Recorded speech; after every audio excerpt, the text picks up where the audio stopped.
Assalamualaikum warahmatullahi wabarakatuh. Waalaikumsalam warahmatullahi Ya, wabarakatuh. teman-teman, materi yang kali ini kalau berdasarkan RPS yang sudah saya buat, yang ini RPS juga baru ya, secara isi dan settingnya sudah baru semuanya. Eh, jadi mata kuliah ini untuk pertemuan yang kedua ini kira-kira eh, ada materi yang sama, ada topik yang sama dengan mata kuliah filsafat umum.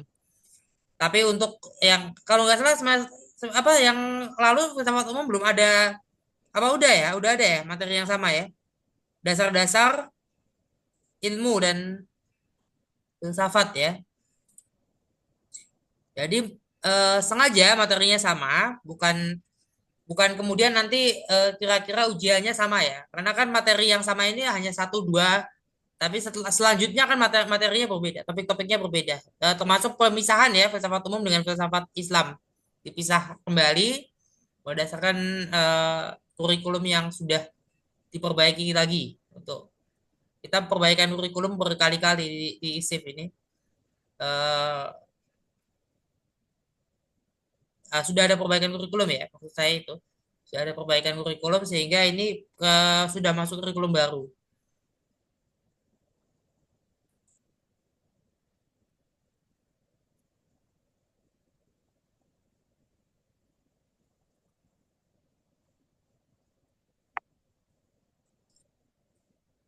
Kok nggak mau ya? Nah ini, oke ya, kita belajar dasar-dasar ilmu dan filsafat nih yang semester lalu belum ya? Ini saya bahas nggak semester yang lalu? Sepertinya belum sih Pak dosen. Emang enggak ya? Tapi Ah, ah. karena materinya sama topiknya, kita bahas dasar-dasar pengetahuan itu kira-kira kriteria ya pengetahuan seperti apa gitu ya. Eh, Jadi pendapat-pendapat berapa pendapat ya. Dari pendapat-pendapat yang ada, rata-rata menyatakan bahwa pengetahuan itu dia punya tujuan. Kenapa kita harus tahu sesuatu? Eh, Punya tujuan, punya maksud ya, dan ada caranya kita mendapatkan pengetahuan itu. Pengetahuan itu seperti apa? Nah, masyarakat Eropa hari ini, masyarakat modern Barat hari ini itu empirisis, rasionalis. Ada kelompok-kelompok ya, ada empirisisme, ada rasionalisme, ada modernisme, postmodernisme, sampai sekarang teori kritis dan sebagainya. Termasuk feminisme. Feminisme dekat dengan teori kritis, tapi masih dalam lingkup masyarakat Barat modern hari ini. Nah, kemudian di kelompok masyarakat Islam yang terutama Syiah itu ada filsafat Isyraqi ya, filsafat iluminasi, filsafat transendental sekarang Imam Aliyah dan atau Sadrian ya, Neo Sadrian. Ini semua punya punya punya alur dialektika dari masa filsafat kuno ya, baik itu yang Barat kuno ya, Mediterania, Romawi, Yunani, sebelumnya ada Mesopotamia, kemudian ada Mesir, ya, ada juga India nih, Persia, India, anak benua ya, kemudian daratan Cina, bahkan Jepang ya, Jepang, Korea itu ada. Nah, dasar pengetahuan itu dalam Islam itu ada teks itu sebagai sumber mata air pengetahuan. Teks juga sebagai sumber kerangka aksiologi ilmu. Jadi kebermanfaatan ilmu itu eh, dasarnya ada yang normatif juga, ada yang eh, bersumber pada Al-Quran. Epistemologi Al-Quran ada aksiologi Al-Quran. Nah, teks hadis itu juga bagian dari sumber atau sumber kedua ya, sumber kedua dari sumber mata air pengetahuan. Naqib Al-Atas itu punya kerangka epistemologi yang dia perkenalkan. Ini yang dia maksud sebagai islamisasi pengetahuan. Tapi islamisasi ilmu itu bukan gagasan yang satu-satunya dalam pembahasan integrasi keilmuan ya, integrasi ilmu dan agama itu ada beberapa ya, ada sekian model, ada banyak model, banyak style ya. Salah satunya yang dikemukakan oleh Naqib Alatas, islamisasi ilmu. Di Indonesia itu ada Gontor ya. Pondok Gontor itu teman-teman Gontor dengan apa dengan lembaga-lembaga yang dibangun oleh alumni-alumni Gontor, jejaring Gontor, Persis juga begitu ya, Persatuan Islam itu ikut dalam apa yang digagas oleh Naqib Alatas. Kira-kira mereka satu satu mazhab filsafat dengan Naqib Alatas atau satu atau sejalan ya dengan Naqib Alatas. Ada empat sumber ilmu ya, Indra laporannya benar. Laporan yang benar itu maksudnya eh, kita bersaksinya itu benar gitu ya. Yang itu bersandar pada akal yang sehat dan intuisi. Nah, jadi Alatas menempatkan realitas empiris itu proyeksi mental ya. Nah, kalau filsafat itu kemudian dibagi ya, Al-Kindi punya pembagian seperti ini, metafisika, matematika, fisika. Ya, metafisika itu yang bahas hal-hal yang metafisik ya. Ada teologi masuk di situ, eskatologi masuk di situ. Eskatologi membahas kehidupan setelah kematian. Teologi membahas ketuhanan ya, konsep Tuhan, konsepsi Tuhan. Kalau konsep itu kan konsep itu ini konsep ya, ini konsep.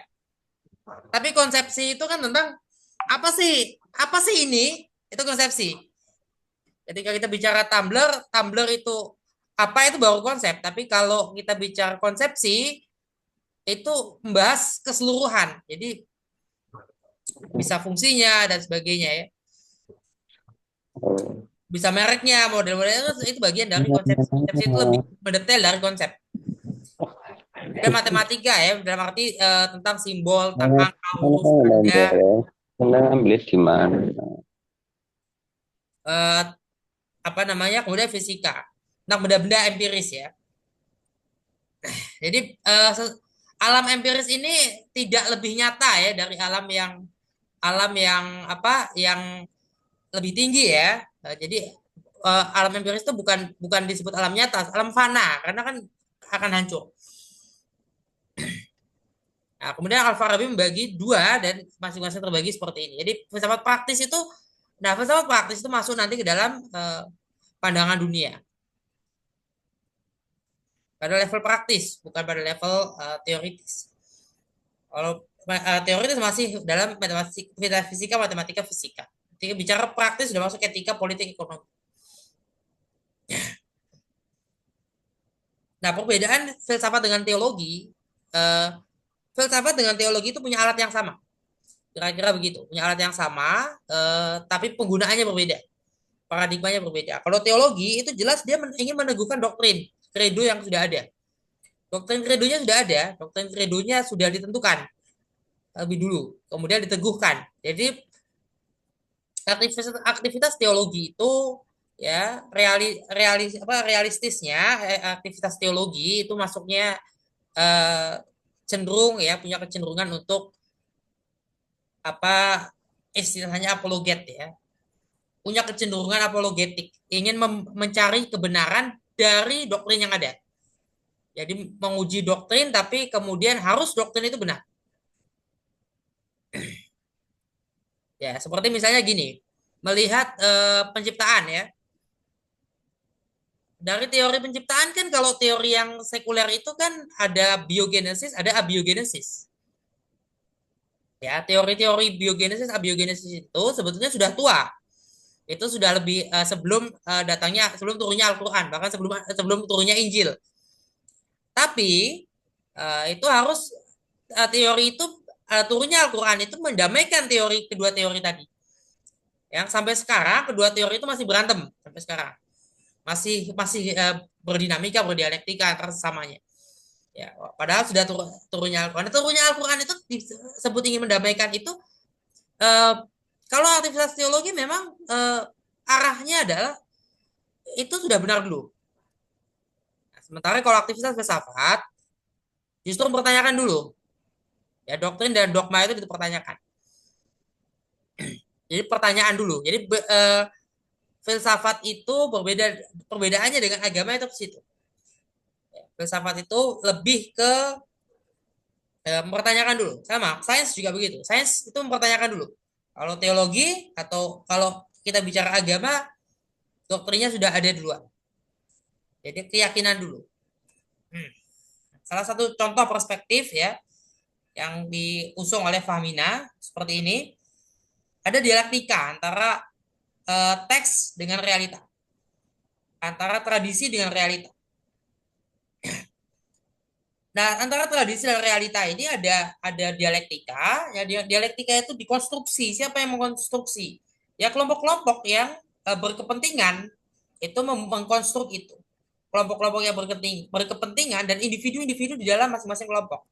Ya, kalau kita di 20 orang ini terbagi 5 kelompok, maka 5 kelompok itu ada 5 cara untuk mendialektikakan atau untuk menyusun dialektika antara teks dengan realita. Ada 5 cara, ya.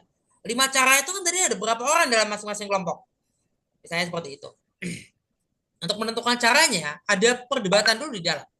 Baru kemudian ada perdebatan lagi di antara masing-masing di antara 5 kelompok tadi. Nah, kira-kira itu ya yang bisa menjadi pengantar untuk kali ini. Coba kira-kira teman-teman ada yang kemarin sudah baca kan ya dan sudah merangkum dari bukunya Miss Wari. Ada yang mau ditanyakan atau ditanggapi?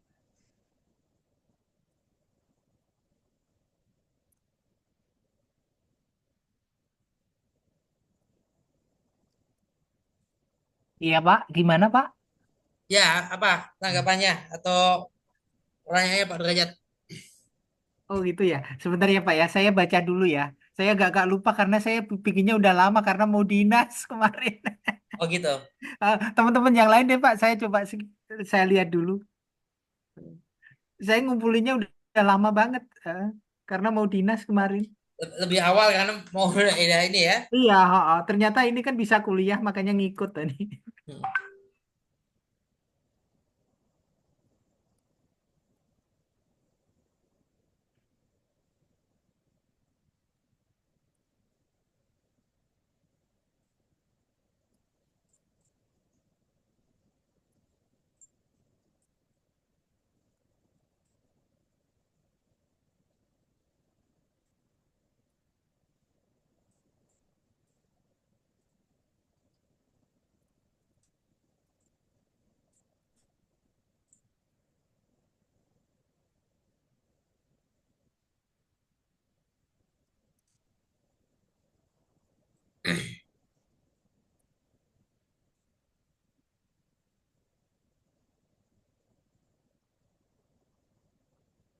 Gimana? Ada yang lain?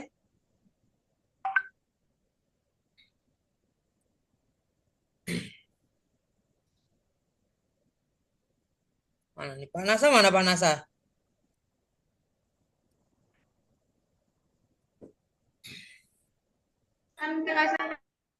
Halo?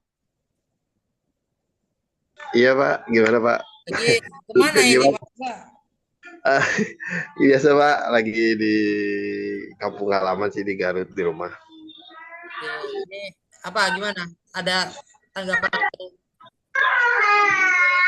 Iya Pak, eh, tadi dari apa ya dari pembahasan tadi sih, eh, saya sih masih ini Pak, masih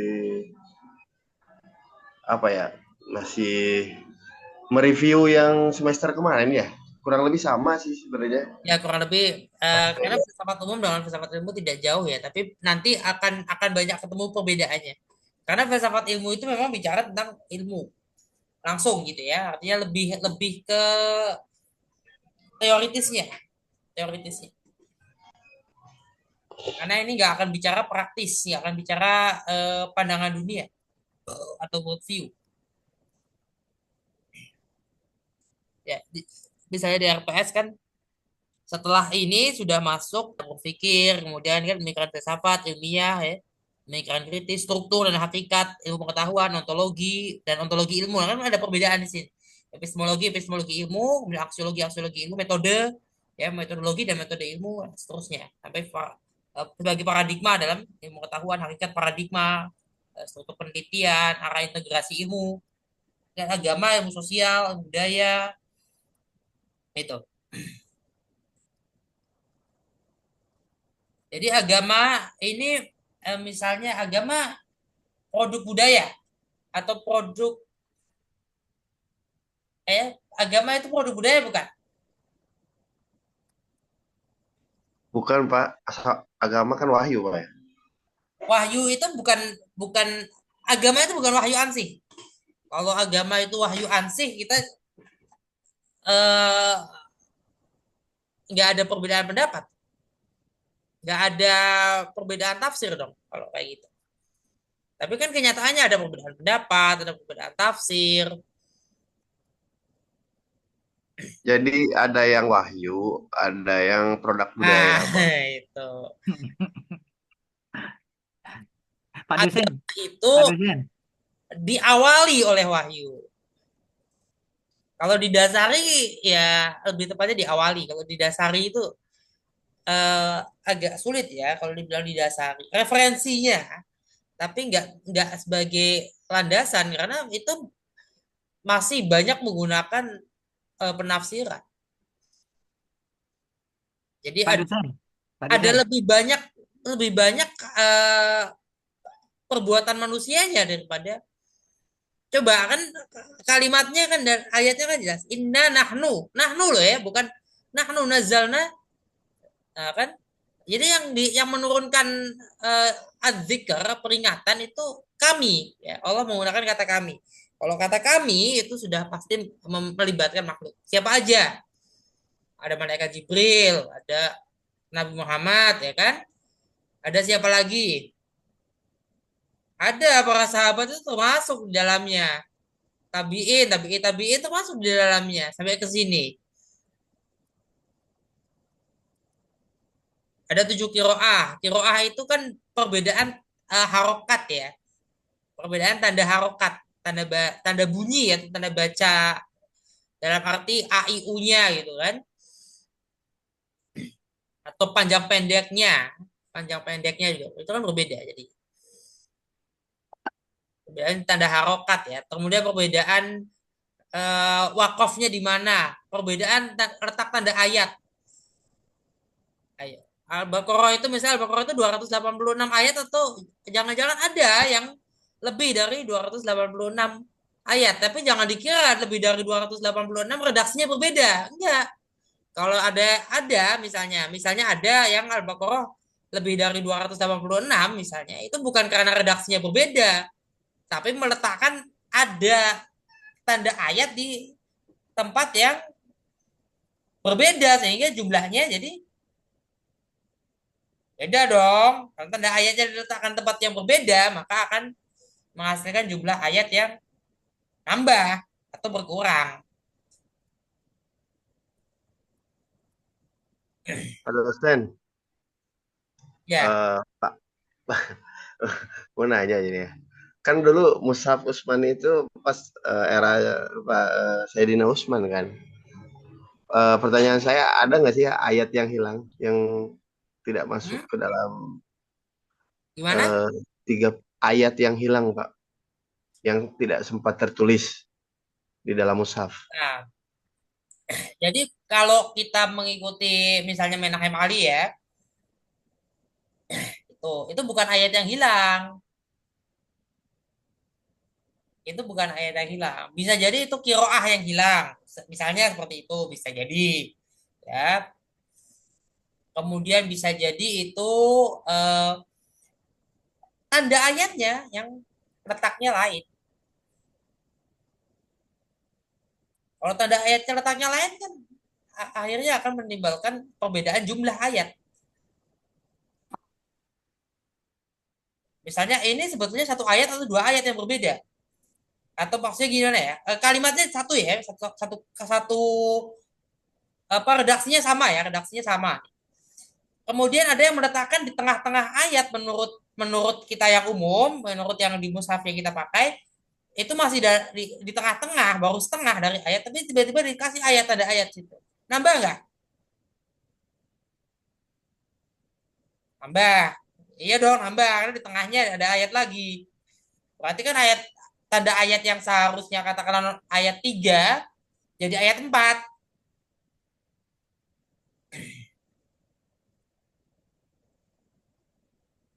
beda tempat, perbedaan lokasi ayat. Jadi bukan ayat yang hilang, kemungkinan itu kiroah yang hilang. Jadi Atau eh, sudah murni Pak ya. Ayatnya 6.600 sekian dan 30 juz ya. nah yang jumlah ayat 6.600 sekian kan perbedaan pendapatnya berdasarkan apa? Perbedaan pendapat itu cuma berdasarkan letak ayat aja. Sama bismillah ya, terutama bismillah sekarang malah. Sudah semakin mengerucut kan perbedaannya itu.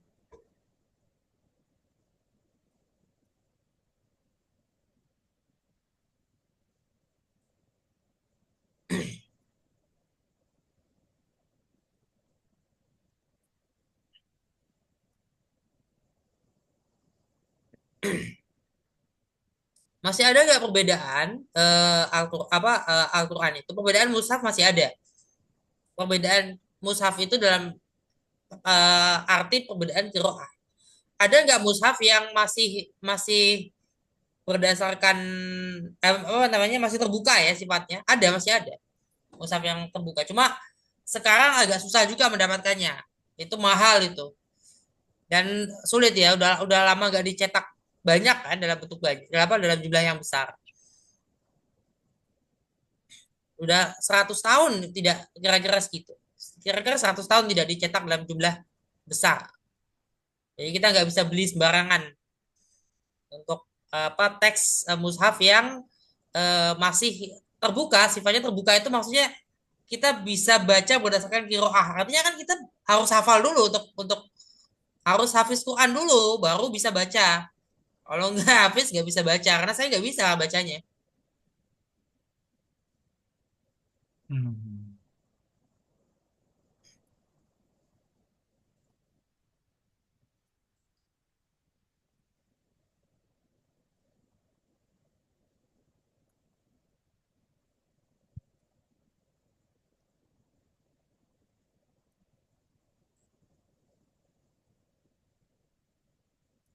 Jadi itu ya.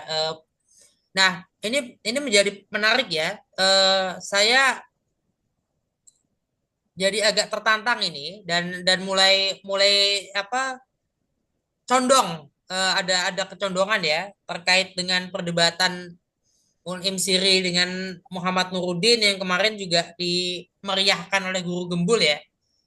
Karena ternyata ini persoalannya lebih lebih lebih mendasar lagi pertanyaannya. Persoalannya ya lebih mendasar lagi dan lebih gampang sebetulnya.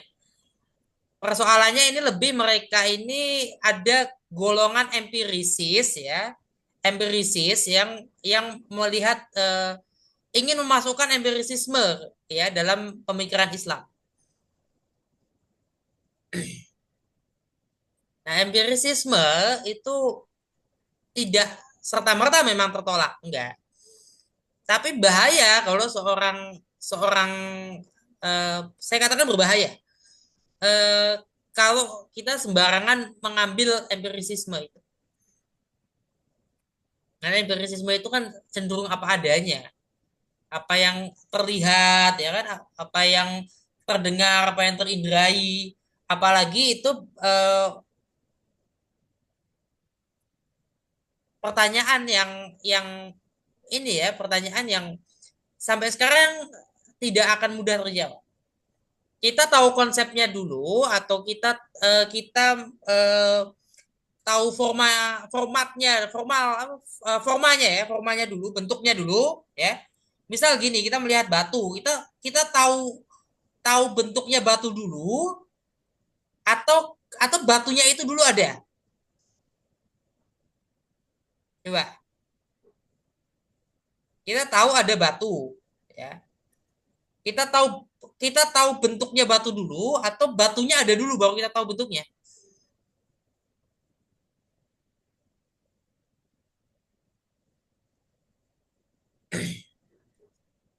kita tahu kita ada di bumi ya kita tahu kita ada di keluarga tata surya matahari ada dulu tata suryanya atau kita tahu apa kita menyadarinya dulu Tata suryanya harus ada dulu, Pak. Itu empirisis bukan? Bener nggak sih, Pak? Loh ya nggak gitu, nggak bener atau nggak. Jangan ragu Pak Derajat.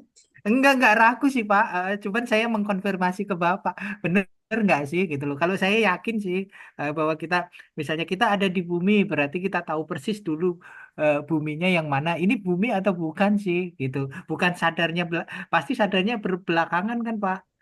Oh saya ada di bumi, berarti buminya udah ada dulu kan. Eh, saya bertanya-tanya gitu loh. Oh Ya tapi ini benda ya, apa sih gitu. Mungkin gitu ya nah Pak Pisan ya. benar-benar ya. Tapi untuk mengetahui itu ya artinya gini.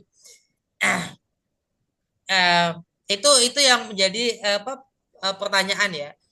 Empirisisme dan rasionalisme itu ke situ pertanyaannya. Fakta empirisnya ada, ya. Kita mengetahui itu tidak serta-merta hanya berdasarkan empirisisme. Tidak serta-merta karena dari mana kita tahu adanya Tuhan?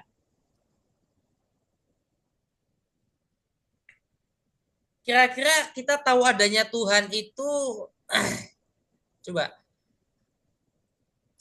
pembuktian Tuhan itu pembuktian rasional bukan? Rasional. Rasional itu Mun Sirik tadi atau beberapa waktu yang lalu menyampaikan soal eh, dia masih apa dalam kerangka pemisahan atau dalam kerangka distingsi antara ilmu dan filsafat. Ini yang menjadi antara sains dan filsafat memang ada distingsi di sini. Tapi kalau distingsi itu bukan pemisahan gitu loh. Bukan bukan sekuler. Nanti agama, filsafat dan sains dipisah-pisah di belah-belah begitu. Distingsi itu kayak gini ya. Ada ruangan nih, misalnya di Pak Derajat di kantor nih, ya kan di ruangan ada kubikel-kubikel itu. Ini kubikelnya Pak Derajat nih, Mhm. ya kan? Di depannya, di seberangnya kubikelnya Pak Nasa misalnya kan gitu. Kira-kira satu ruangan bukan? Satu ruangan sih Pak kalau Ya kopi. satu ruangan kan jelas itu Iya. maksud saya itu. Perbedaan kubikel itu nggak bisa menjadi sekuler di situ loh.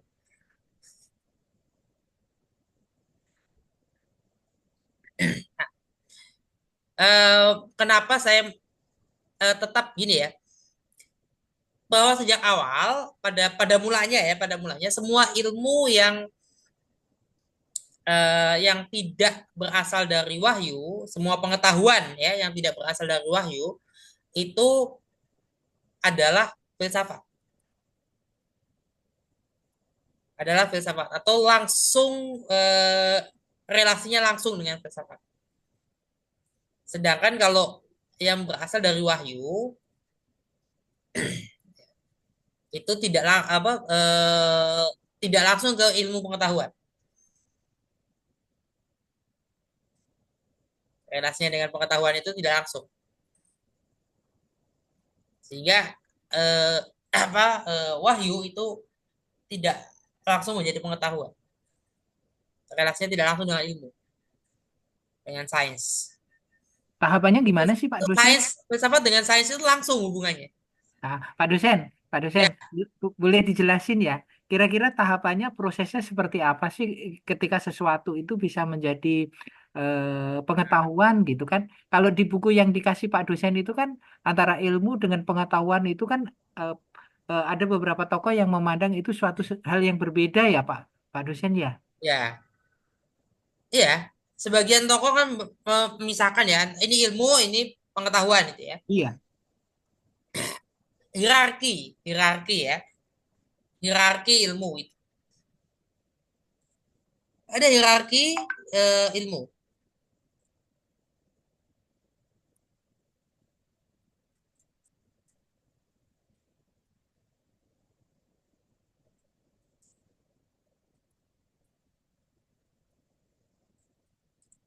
Ya.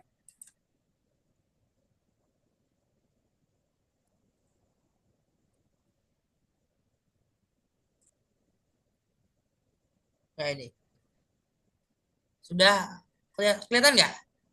Loading. Masih loading, Pak.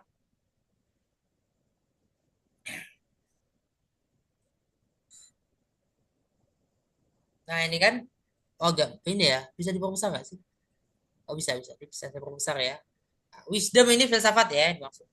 Knowledge, information, data. Data itu kita tahu ya, data itu apa? Tahu nggak? Nggak usah dijelasin ya, data. Perlu dijelaskan data itu apa? Enggak ya. Data, eh, ya kumpulan data menjadi informasi. Ya kan? Kumpulan informasi menjadi knowledge, pengetahuan. Nah, ketika ilmu itu diletakkan di antara knowledge dan wisdom, itu berarti kan dia menempatkan ilmu itu ada sistemnya. Ya, ada sistemnya. Barulah wisdom, filsafat. Gitu. Dia meletakkan pada hierarki ini. Hierarki ini bermanfaat dalam riset. Kenapa saya terus menekankan kita harus melawan empirisisme? Kan empirisisme itulah yang melandasi ya apa empirisisme itu gini loh. Empirisisme itu nggak salah 100% sih ya. Empirisisme itu nggak salah 100%. Tapi empirisisme itu eh, asal mulanya ya pertentangan apa otoritas ilmu pengetahuan, otoritas akademik ya dengan otoritas agama. Yaitu ya. Jadi mereka eh, masyarakat barat dulu kan ketika abad pertengahan itu kan ada pertentangan antara gereja dengan eh, sebagian ilmuwan ya, sebagian saintis ya termasuk Galileo Galilei dan sebagainya. Hari ini sudah mulai ada apa upaya mendamaikan itu. Nah, rata-rata ilmuwan barat modern punya relasi pengaruh dengan Ibn Rushd. Bukan yang lain, dengan Ibn Rushd terutama. Ibn Rushd itu nggak apa namanya nggak mau memisahkan antara agama dengan filsafat dengan pengetahuan. Dia juga juga berhadapan dengan otoritas-otoritas agama yang tidak menerima eh, kebebasan berpikir. Nah, ini semangat kebebasan berpikir itulah yang dibawa ke Eropa. Ya, dibawa ke Paris dari Cordoba ya ke Paris. Karena dibayangkannya Paris hari ini, Paris masa itu loh, masih zamannya Ibn Rushd.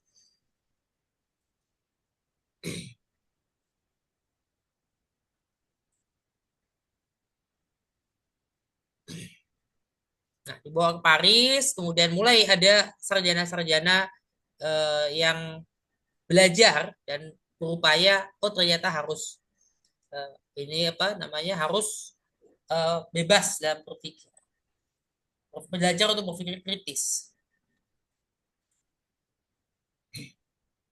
Mereka belajar untuk berpikir kritis. Nah, kemudian akhirnya lahirlah yang namanya empirisisme, rasionalisme. Ya, empirisisme itu bertentangan dengan rasionalisme. Kalau rasionalisme kan reason ya, reasoning. Kemudian empirisisme itu empiris ya, fakta empiris. Fakta empiris itu yang kayak gimana sih? Yang terindrai. Kita mengindra, ya kita mengindra. Tapi eh, dengan demikian dia kan tidak tidak mau menggunakan misalnya intuisi. Intuisi itu ditolak. Intuisi ditolak oleh masyarakat barat ya oleh kaum empirisis. Kalau baca bukunya Jonathan Black ya. Siapa yang pernah baca bukunya Jonathan Black yang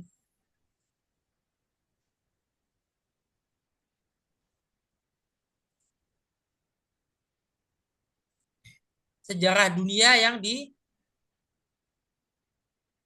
disembunyikan ya? Sejarah dunia yang disembunyikan. Disembunyikan apanya gitu kan? Ada versi bahasa Indonesia Ustaz ya? Kenapa?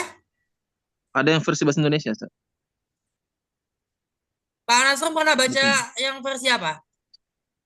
Oh, belum sih, Kayaknya Ustaz. ada Belum, tiga, belum, belum. ada tiga saya itu. Sepertinya menarik, Ustaz ya.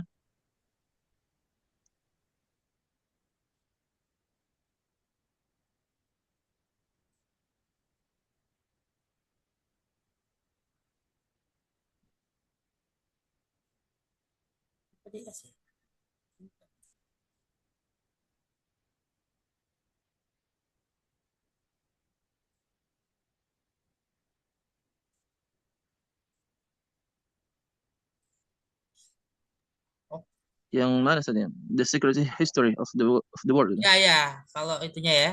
Bentar. Saya kayaknya di modern ya.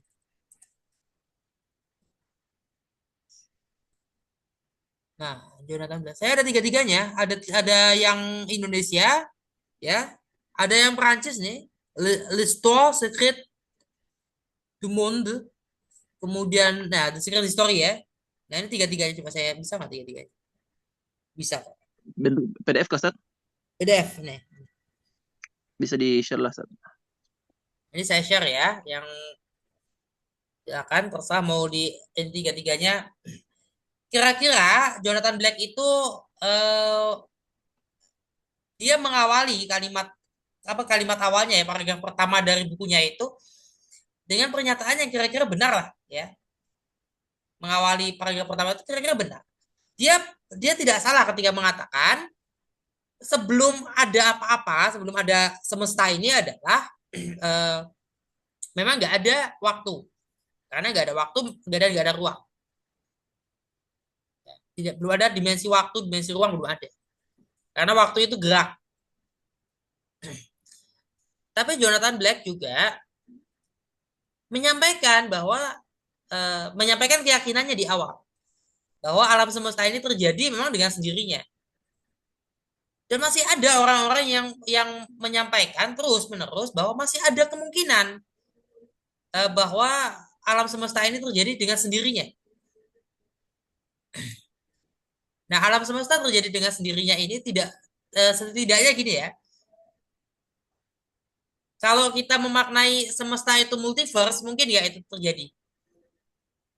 Agak susah kayaknya saya membayangkan kalau alam semesta ini nggak satu ya.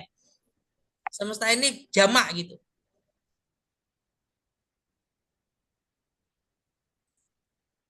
Semestanya jamak. Tapi semestanya jamak tapi kok misalnya kalau jamak kenapa? Kenapa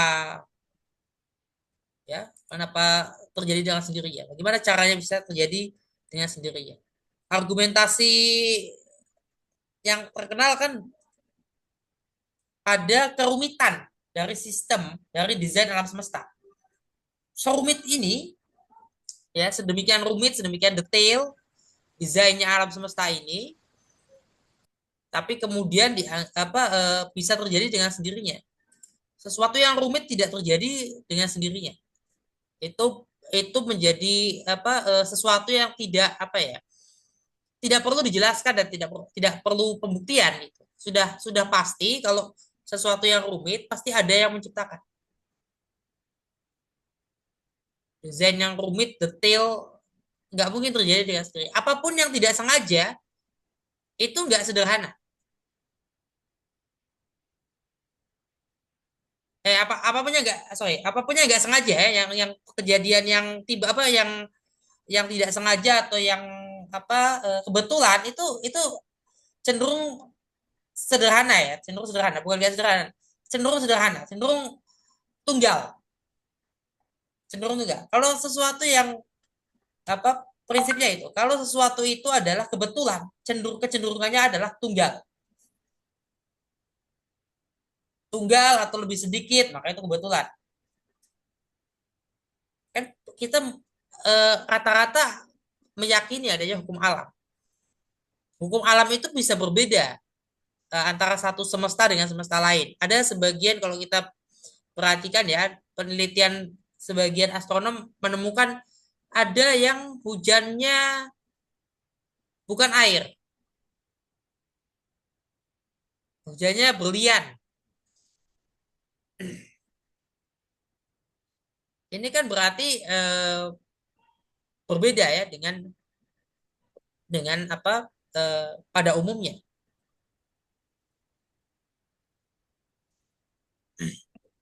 Tuh, itu detail apa detail desain yang detail.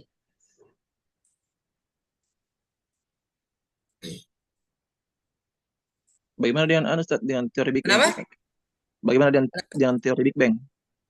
Hah? Bagaimana dengan Ustaz, dengan apa namanya, dengan kejadian apa namanya, teori Big Bang lah gitu, dengan Teori? kejadian alam semesta itu, iya, teori Oh, Big Bang, Big Bang ya. iya. Ya, Big Bang itu kira-kira menjelaskan ya.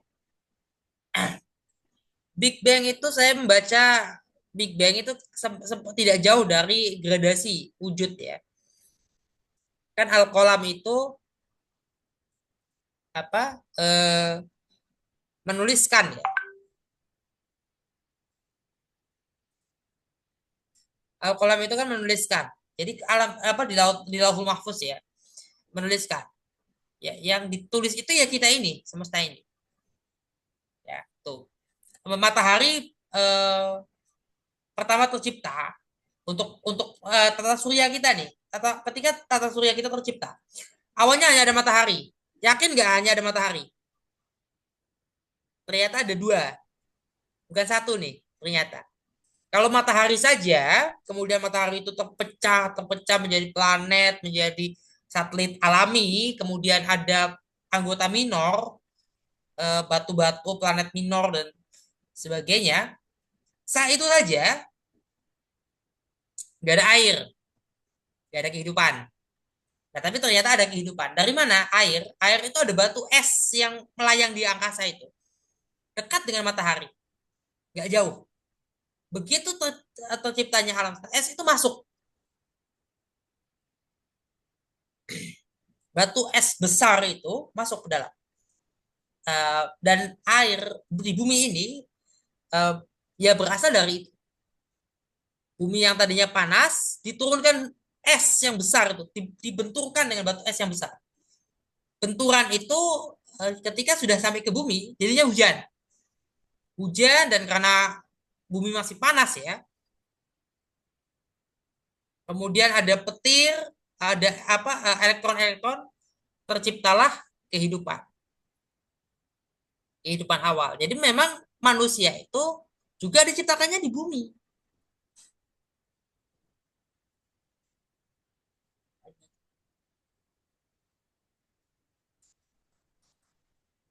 Berarti senada dengan yang di Al-Quran itu ya, yang surah Al-Anbiya itu, Ustaz. Itu awalam yaral ladzina kafaru anna as-samawati wal arda kanata ratqan fafataqnahuma. Awalnya langit dan bumi Kurang itu jelas Pak menyatu. Nasrul gimana? Berarti afwan, Ustaz. Berarti teori Big Bang itu senada dengan Ustaz ya, senada dengan yang di surah Al-Anbiya itu, Ustaz. Awalam yaral ladzina kafaru anna Ya, as-samawati wal arda kanata ratqan fafataqnahuma. Yang awalnya mata apa langit dan bumi itu menyatu, Ustaz ya. Habis ya. itu Jadi dipisahkan. jadi ternyata kira-kira ya, jadi kira-kira ini saya juga komunikasi dialog dengan teman-teman yang berbeda agama ya. Saya belakangan ada teman diskusi nih yang ortodoks ya. Dia melihat kemungkinan eh, itu mungkin kalau teks ya barangkali karena Al-Qur'an tidak menegaskan bumi itu bulat atau datar. Al-Quran yang paling tidak tegas ketika bicara bentuk bumi. Tapi Al-Quran juga yang paling tegas bicara langit dan bumi sebetulnya. Nah, ini kita jangan mengartikan langit dan bumi itu eh, pada levelnya itu misalnya ya seluruhnya itu satu, enggak. Seluruh semesta itu kan banyak. Alamin itu kan jamak ya. Alamin itu jamak.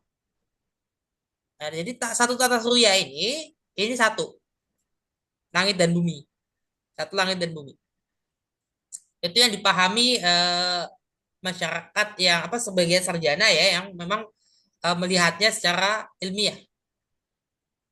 Nah ini bertentangan nggak dengan empirisisme?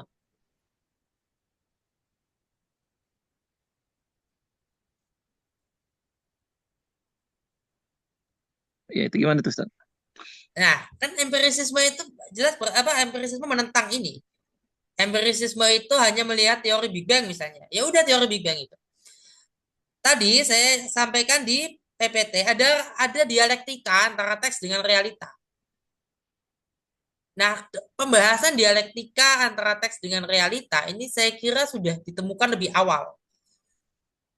Ya, bukan sekarang. Ini bukan sesuatu yang baru yang diusung oleh Fahmina. Ini ada dialektika antara teks dengan realita itu bukan sesuatu yang baru ditemukan.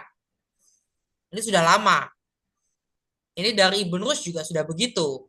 Bahkan dari Ibnu Sina, bahkan mungkin dari Al-Farabi, dari Al-Kindi sudah ada dialektika antara teks eh, dengan realita. Karena apa? Karena antara Yunani kuno pada masa Yunani kuno belum banyak lah ya, belum banyak teks kitab tertulis, belum banyak.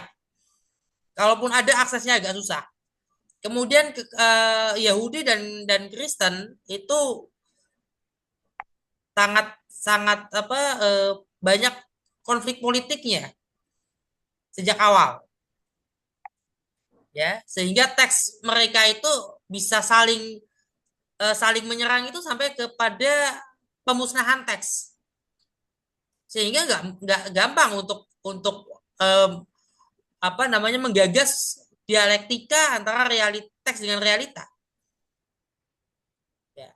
Ini bukan bukan apa kita mencari keunggulan agama kita itu wajar, tapi apakah ini kita melihat dalam sejarah aja lah kemungkinan bahwa itu terjadi setelah sudah lewat Nabi Isa, bahkan sudah masuk zaman Rasulullah, sudah masuk zaman Nabi Muhammad ketika realita dengan teks itu dialektikanya ketemu gitu.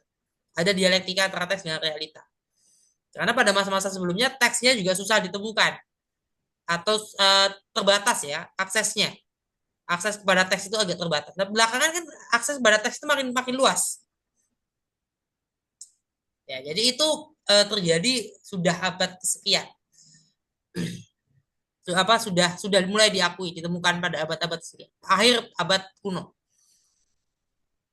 Dialektika teks dengan realita. Itu teks dengan realita itu berdialektika. Ketika tidak berdialektika, itu kan tidak berdialektika. Empirisisme kan nggak berdialektika. Coba perhatikan kalimatnya di Jonathan Black ini.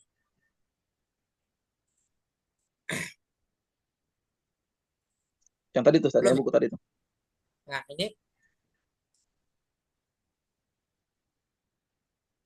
Jonathan Black ini kira-kira dia sangat mempelajari tasawuf juga dipelajari kok sama dia.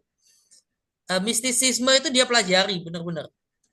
Tapi saya nggak tahu gimana ceritanya dia bisa sampai kepada eh, kesimpulannya. Toh empirisis juga. Dan dia nggak bisa bohong.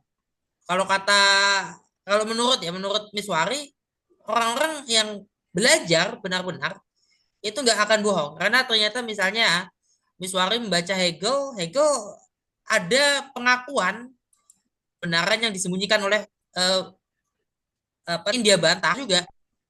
Nih, ya, awal mula kan pada satu masa tidak ada waktu sama sekali. Ya, waktu hanyalah ukuran perubahan posisi benda-benda. Ya, dia memberikan penjelasan bagaimana waktu itu memang awalnya nggak ada. Belum ada benda apapun, satu hal pertama harus terjadi. Tepat untuk mengatakan bahwa yang pertama terjadi sangat berbeda dari kejadian-kejadian lain. Nah, sudah masuk di sini harus ada hukum fisika. Yang kali pertama terjadi itu apa? Kejadian mental atau kejadian fisik. Jadi dia memisahkan itu dulu.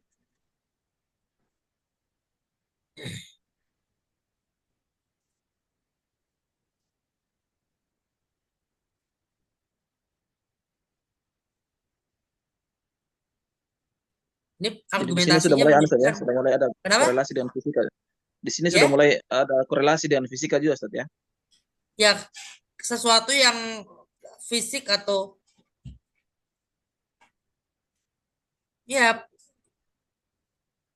dia kan jelas ya di paragraf kedua ini kan ketika dia sudah masuk mengakui sebelumnya belum ada waktu ya, belum ada ruang, tapi dia baik bumi maupun matahari ada dengan sendirinya sejak awal. Para penulis Alkitab tidak pernah berniat mengatakan.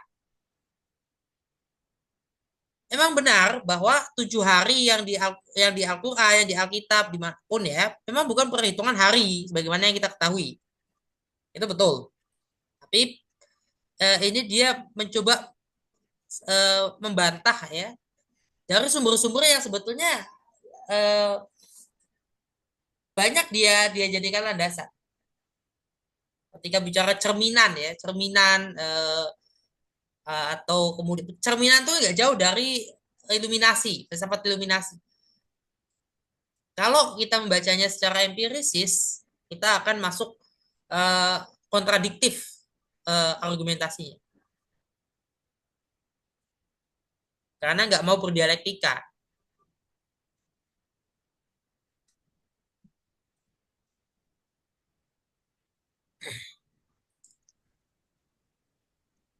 Gitu ya. Betul, Ustaz. Iya, kok bisa pada saat itu, Ustaz? Kalau memang belum ada waktu ya. Terus bagaimana itu apa namanya? Hmm, dengan 7 hari itu kan waktu kan, Ustaz, gitu. Itu kan itu sudah termasuk kontradiktif berarti, Ustaz, ya? Nah, saya juga sepakat ya kalau memang belum ada waktu karena Tuhan tidak butuh waktu. Tapi ini kan kemudian dia dengan demikian menganggap kalau penciptaan itu Tuhan menciptakan. Nah, ini agak-agak berat ya. Maksudnya Agak jauh, Tuhan Ustaz. memang tidak menciptakan secara langsung, ya. Allah tidak menciptakan itu secara langsung. Jadi adanya Al-Qalam dan Lauhul Mahfuz itu adalah utama, alat utama. Jadi apa namanya? Sebab forma, sebab bentuk, ya, sebab bentuknya, sebab bentuk dan sebab bahan di situ. Ada kausa formal dan kausa material di situ. Nah, kausa formal dan kausa material itulah ada al-qalam, ada lauhul mahfuz. Itu yang Allah ciptakan duluan. Berarti Lauhul Mahfuz itu gimana, Ustaz? Apakah dia Nah, ketika ruang atau ya, gimana itu? kenapa? Terus Lauhul Mahfuz itu gimana anunya, Ustaz? Apa namanya? Eh, wujudnya itu apakah dia ruang atau gimana, Ustaz? Sudah ada ruang di situ dong. Ya sudah ada ruang berarti. Betul, Ustaz. Berarti sudah ada ruang kalau begitu. Ya berarti kan Saya dengan setuju, Ustaz. adanya lauhul mahfuz Allah menciptakan ruang. Ya. Kalau Dengan begitu saya setuju, Ustaz. al-qalam Allah menciptakan Iya, siap, waktu. siap. Nah, jadi sudah ada nih, waktu dan ruangnya sudah ada nih. Jadi Allah menciptakan itu dulu ya supaya ada ruang dan waktu. Kalau nggak ada ruang dan waktu kita nggak ada, tetap nggak akan ada karena nggak ada ruang dan waktunya.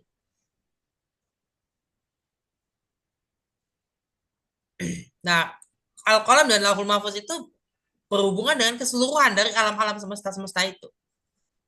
Kan ini yang dihilangkan oleh Jonathan Black. Bayangannya dia adalah Allah itu menciptakan secara langsung. Dalam arti Allah tidak menciptakan ruang dan waktu dulu, gitu loh.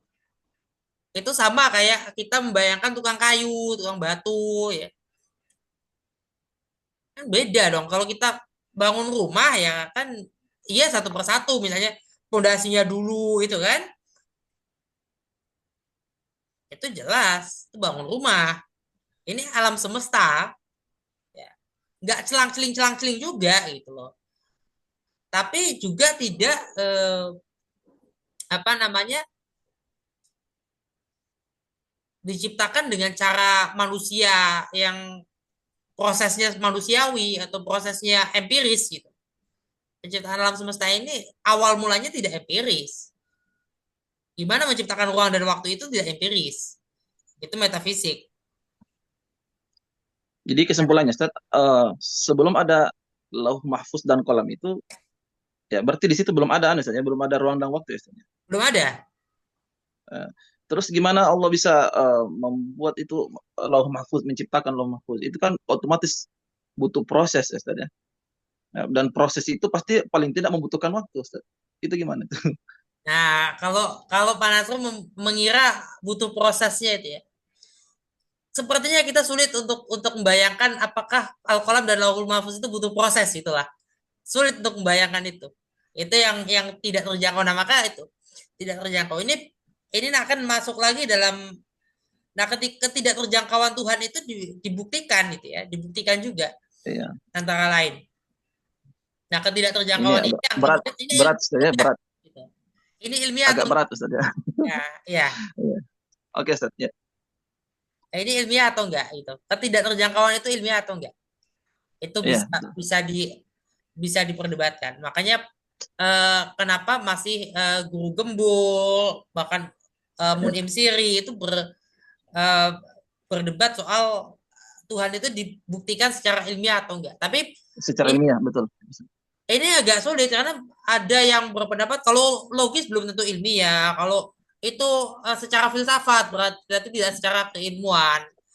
Lebih tepatnya gini, Arti, Tuhan tidak ya, dibuktikan secara empiris, itu ya. Karena ya, yang artinya Tuhan itu enggak, Allah itu enggak terikat dengan itu semua, Ustaz, ya. Tidak terikat dengan itu. enggak, Pengecualian, ya, pengecualian. karena tidak bisa tidak terjangkau. Kita kan nggak tahu kapan awal mulanya Al-Qalam dan Lauhul Mahfuz itu ada. Gimana caranya untuk mengetahui itu? Tapi dengan Iya, adanya Al-Qalam dan Lauhul Mahfuz sudah ada ruang dan waktu. iya, betul, Ustaz.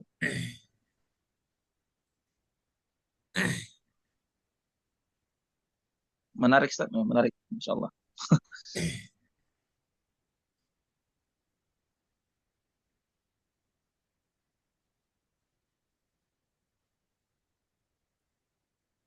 Ya, seperti gini juga ya. Saya baca, saya nonton YouTube-nya Agus Mustafa ya. Menurut dia itu Sidratul Muntaha yang didatangi oleh Rasulullah ketika Isra Mi'raj itu Sidratul Muntahanya tata surya kita. Ya gak mungkin Sidratul Muntaha itu satu, enggak. Tapi masing-masing tata surya itu punya.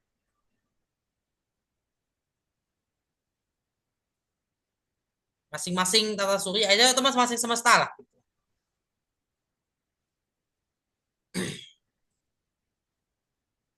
Assalamualaikum Pak. Ya Pak mana? Imam. Pak mau nanya, tadi kan pembahasannya fena ya Al-Qalam. Jadi makhluk yang pertama diciptakan Allah itu apa ya? Ya tadi itu. Ya, itu sudah. Kolam, pena, Ya, bukannya air ya? air itu kan sudah terciptanya bumi dan matahari. Oke, oke. Ya. Karena saya pernah baca ada pendapat dari Dari beberapa. air diciptakan segala yang hidup. Yang hidup itu maksudnya apa? Hewan dan tumbuhan. Termasuk Bukan manusia ya, pena. termasuk manusia. Kalau kolam nggak hidup berarti ya? Al-Qalam, pena. Kita mengatakan, nah ini teori biogenesis dan abiogenesis itu apa bukan kontradiktif apa sih istilahnya? Rancu ya, rancu. Kenapa? Karena hidup itu apa sih? Yang bio itu apa? Yang disebut bio itu gimana sih? Yang dia membutuhkan oksigen, berarti kan semua makhluk yang membutuhkan oksigen saja. Makhluk yang tidak membutuhkan oksigen tidak termasuk bio atau tidak termasuk makhluk hidup gitu ya. Tapi ada sebagian memang makhluk yang tidak butuh oksigen juga. Tapi kita menganggapnya kita mengakuinya hidup. Sebagai bakteri ya, bakteri kan enggak. Virus butuh butuh oksigen enggak? Butuh kayaknya, Ustaz. Enggak. Butuh. Kalau virus enggak Hah? butuh oksigen terus Nggak butuh? Oh iya lah. virus enggak butuh oksigen tapi hidup. Ayo, kita mengatakan itu hidup. Kan jadi rancu kan? Ya, Kita berarti paradoks, Ustaz, ya. ya, mereka kan mengakui virus itu makhluk hidup kan? Iya. Tapi makhluk hidup adalah yang butuh oksigen ya, atau yang bernafas, yang menghirup udara, apa misalnya menghirup zat gas, zat udara, apapun itu misalnya. Ya kayak gitu juga, gak gampang kan akhirnya.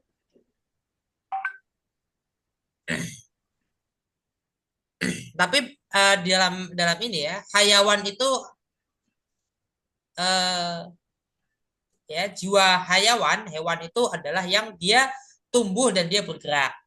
Kalau tumbuhan ya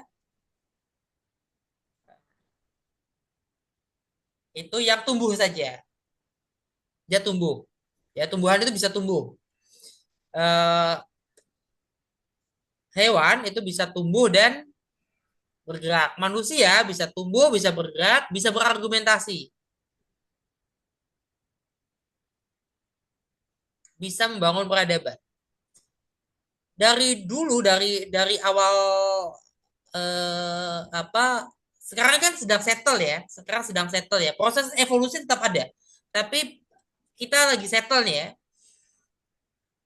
Kan belum ketemu ada orang utan bikin apa yang sifatnya ya bangunan misalnya. Walaupun orang utan bisa obatin temennya, tapi ini belum ketemu ada orang utan tuh bisa bikin apa yang misalnya bangunan atau berpakaian misalnya merasa malu.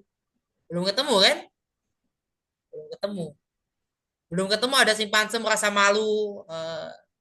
Belum ketemu ada gorila bisa apa namanya matematika misalnya. Kan belum ketemu itu. Belum ketemu ada simpanse bikin tulisan ya, bukan belum ketemu ya. Artinya belum ketemu artinya jelas menunjukkan kemana arah itu.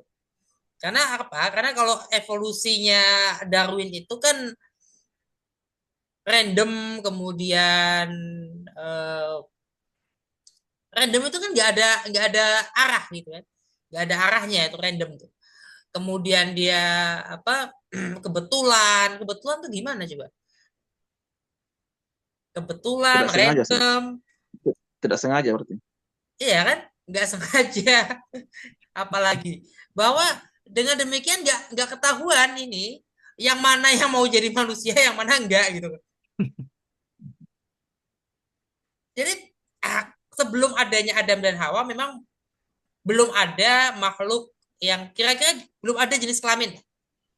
Jadi kalau ada yang nanya siapa ibunya Nabi Adam dan Siti Hawa, memang belum ada jenis kelamin waktu itu. Belum ada jenis Apa kelamin. apa iya, Pak? Belum ada. Belum ada jenis kelamin. Belum ada semuanya itu jadi semuanya betina semua. Jadi bingung saya, Pak. Ada Pak Derajat ada apa penelitian terbarunya ada dan yang hari ini pun masih bisa. Perempuan Jadi hari ini iya. ataupun betina hari ini pada hewan itu masih bisa untuk melahirkan tanpa ada hubungan dengan pejantannya gitu. Masih Begicot bisa. kali, Pak. Hah? Begicot kali, Pak. Masih bisa. Enggak, bukan hanya bekicot itu punya dua alat kelamin dan itu bertukar mereka itu. Tapi coba perhatikan kayak cacing nih, cacing. Cacing kan bisa kan tanpa tanpa bertukar kan? Tanpa bertukar dia tinggal tinggal tinggal gini aja, tinggal apa? Ujung dan ujungnya dipertemukan. Ujung tubuhnya yang satu dan ujung tubuhnya sama-sama di satu tubuh yang sama kan? Dengan pertemukan itu udah. Habis itu bertelur. Ya sudah sendiri. jadi. Ayo. Cacing masih begitu. Kali alat kelaminnya dua kali, Pak. Enggak, alat enggak dua. Ya kalau dua butuh kalau pada manusia kayak gitu atau pada humanoid ya pada hominide pasti butuh ada individu lain. Ini kan enggak dia sendiri. Kembali dulu Ustaz yang tadi yang Adam dan Hawa sebelum Adam dan Hawa itu belum ada kelamin. Itu gimana Ustaz? Belum ada jenis Alat kelamin. Perempuan semua. kelamin. Hah? Itu menurut satu teori atau sudah disepakati Ustaz? Kalau disepakati belum ada ya, tapi kira-kira begitulah. Kira-kira. Kira-kira. Jadi kesimpulan saya itu belum ada jenis kelamin. Kira-kira begitu. Itu Kalau kesimpulan saya Kalau dari Adam dan Hawanya Ustaz, gimana? Hah? Kalau Adam dan Hawanya jelas ya atau gimana? Yang Adam dan Hawa kan sudah ada jenis apa Adam dan Hawa itu lahir sudah berbeda gitu loh. Berarti sudah ada, kalau yang Adam dan Hawanya sudah jelas ya, ada Ya apa berarti namanya, kan jenis kelamin. penciptaan itu apa penciptaan berpasangan itu terjadi setelah apa dengan lahirnya Adam dan Hawa. Iya.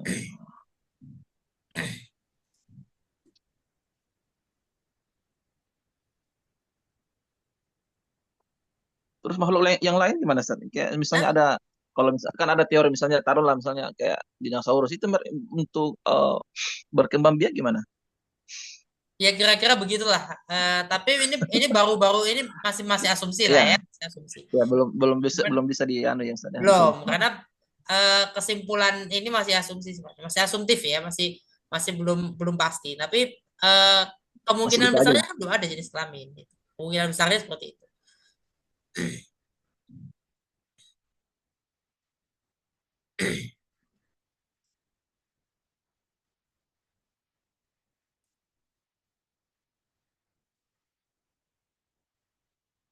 Nah ini pembahasan dasar ilmu dan filsafat itu masih pada eh,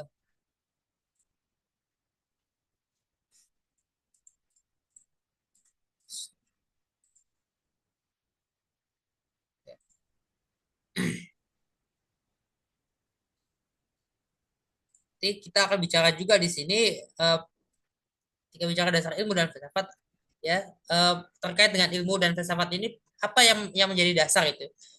Selanjutnya nanti kan kita akan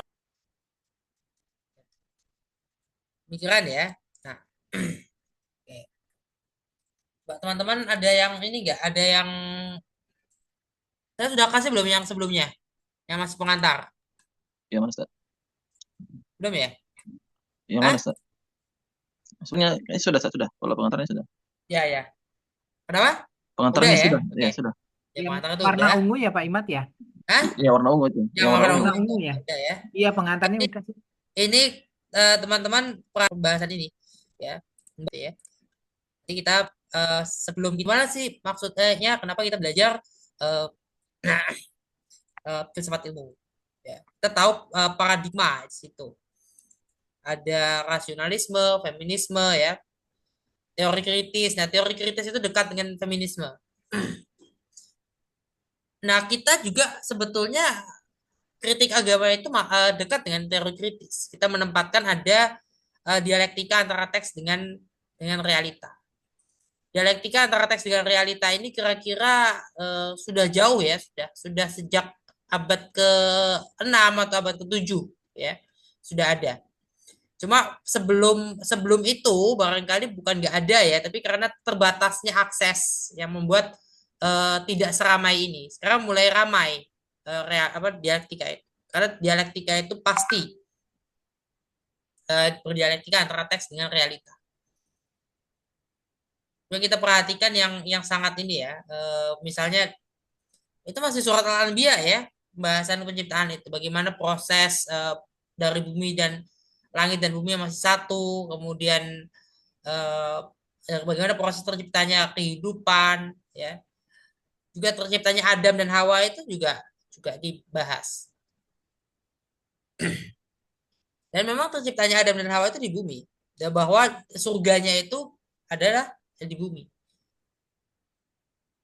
Bahkan ini menarik ya, istilah-istilah jahanam, eh, apa kemudian si jin itu kan istilah-istilah yang berkenaan dengan tempat-tempat tertentu di bumi. Ada Coba diulang, tempat Ustaz. Coba diulang. tempat yang namanya jahanam Apa? ada di bumi. Coba diulang lagi, Ustaz. Coba diulang. Ya ada. Coba diulang tadi, Ustaz. Hah? Ustaz, coba diulang tadi. Nabi Adam tadi Yang namanya jahanam diciptakan itu di bumi, Ustaz. kenapa? Coba tadi ulang, Ustaz. Nabi Adam diciptakan di bumi, ya, Ustaz? Atau Di gimana tadi? bumi, di bumi. Memang itu di bumi. Ya sudah ada di bumi. Bukannya langsung di surga, Ustaz? Karena surganya bumi. Nah, gini. Ini akan masuk dalam eskatologi Islam nanti. Yang eskatologi itu antara lain ya, sebagian itu membahas eskatologi kiamat sebagai terbentuknya lubang hitam. Jadi ketika kiamat itu lubang hitam ya kita ada di lubang hitam kita. Surganya di situ. Artinya memang di bumi nggak ada ceritanya dari planet lain atau dari surga itu. Ya surga itu ya kita di sini, surga itu. Pada masa itu kan bumi eh, ada ya bagian-bagian yang sangat sangat indah ya, jauh dari eh, itu, jauh dari apa hewan buas misalnya pada masa itu. Terus gimana Ustaz? Apa itu sudah termasuk kontradiktif dong kalau begitu? Artinya kan eh, kisahnya kan Nabi Adam itu kan diturunkan ke bumi gitu Ustaz. Ketika eh, Nabi Ya, Adam itu melanggar apa yang ya, diperintahkan Allah, wala taqrabah hadhihi syajarah gitu ya, Ustaz.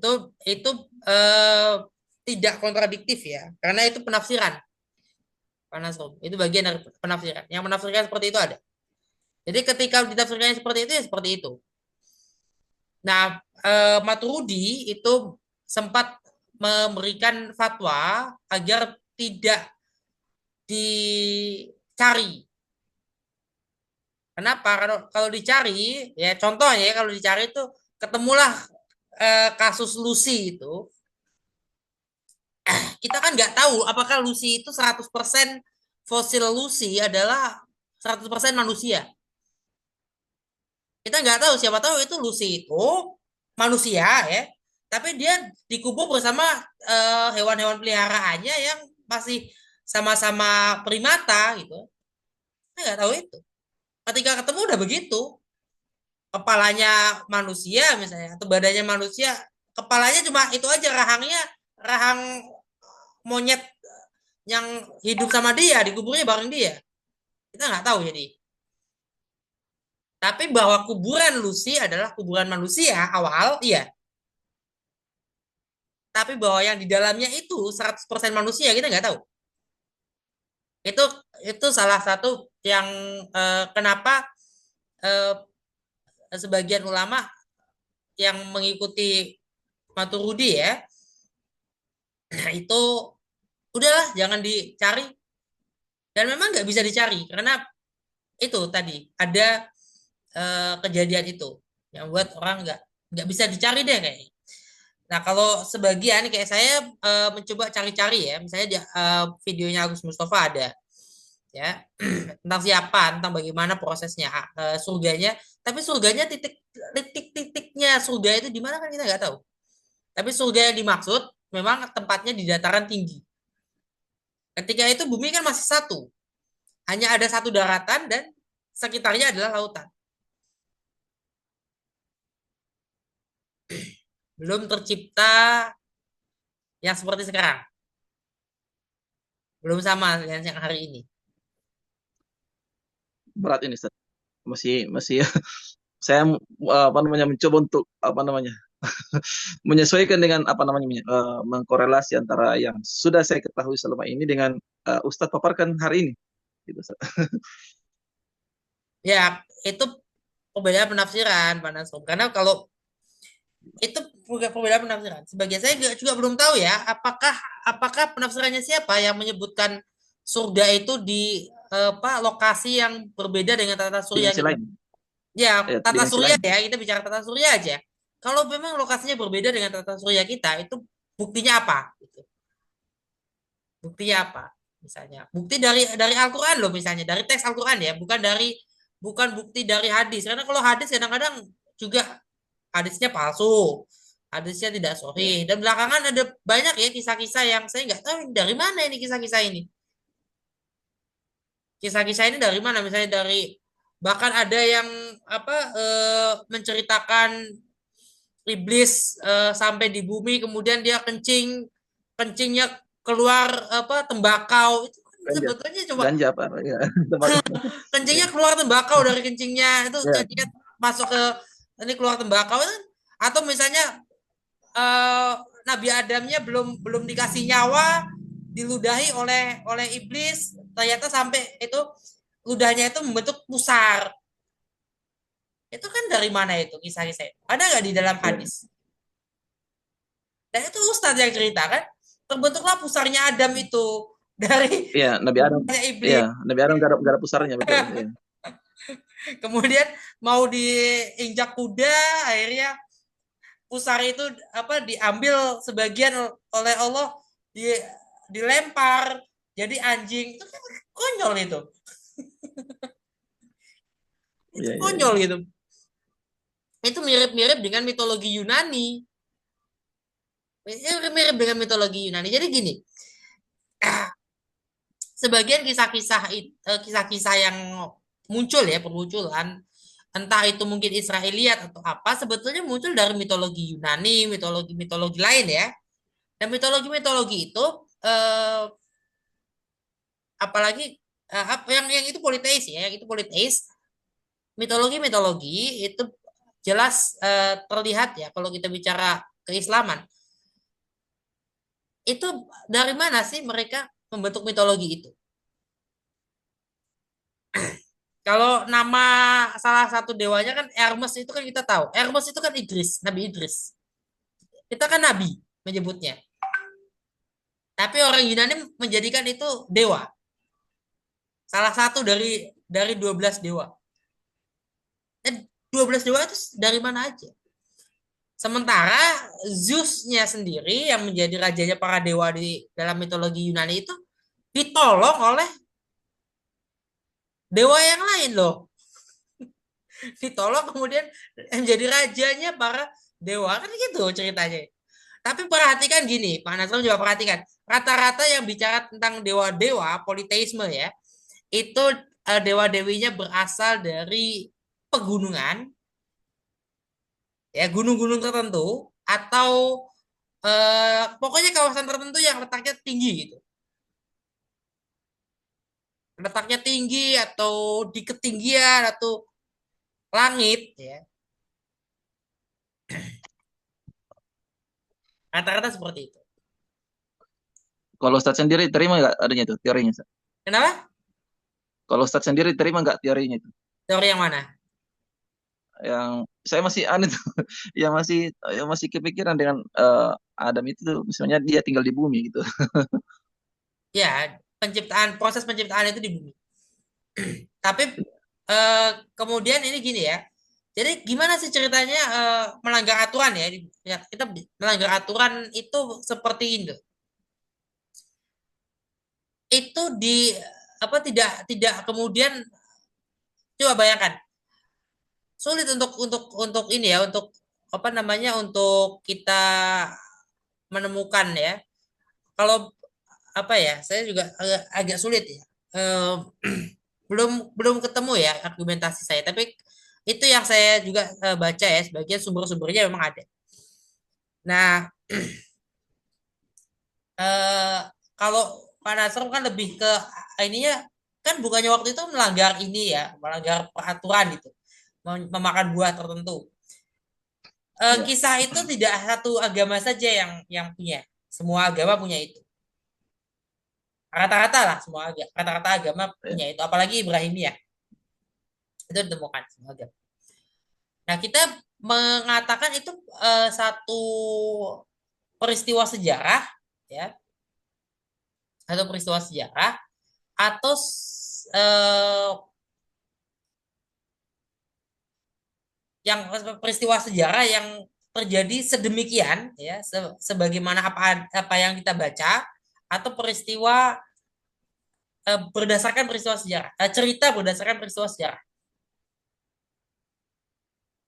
nah itu. Ya, Saya memandai cerita berdasarkan peristiwa sejarah.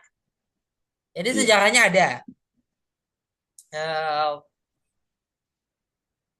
Jadi bukan bukan sebab iblis itu sendiri. Iblis kan iya. gini, proses pada saat malaikat Perantara aja. Iya, sujud itu kan tidak di alam empiris. Peristiwa sujud itu. Ya Pak Nasrum ya. Peristiwa sujud iya, tidak di alam empiris, tapi di alam iya, yang lebih tinggi, di alam iya, ide betul ya. ya. Iya. Nah, ketika itu memang di alam ide.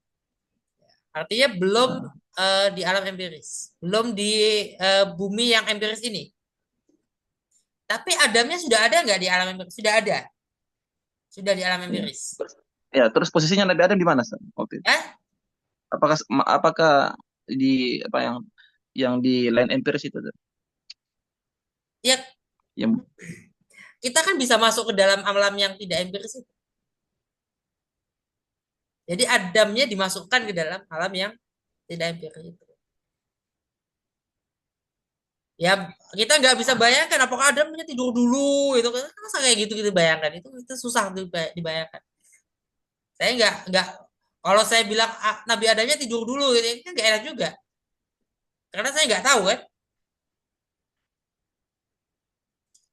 Ya, saya nggak tahu kalau soal itu ya. Tapi memang itu penciptaannya di bumi sudah diciptakan, kemudian peristiwa sujud itu tidak terjadi di alam empiris. Karena kalau peristiwa sujud itu di alam empiris, yang disuruh sujud itu hewan-hewan, tumbuh-tumbuhan, gunung, kan nggak mungkin mereka sujud. Mereka nggak bisa sujud. Makanya malaikat yang disuruh sujud. Tidak mau sujud kecuali iblis. Quraisy kan menyatakan bukan kecuali itu kemudian mereka sama, tapi melainkan semua malaikat sujud, ya. Nah, iblis kecuali tidak mau berada di situ. Iblis tidak mau berada di antara yang sujud.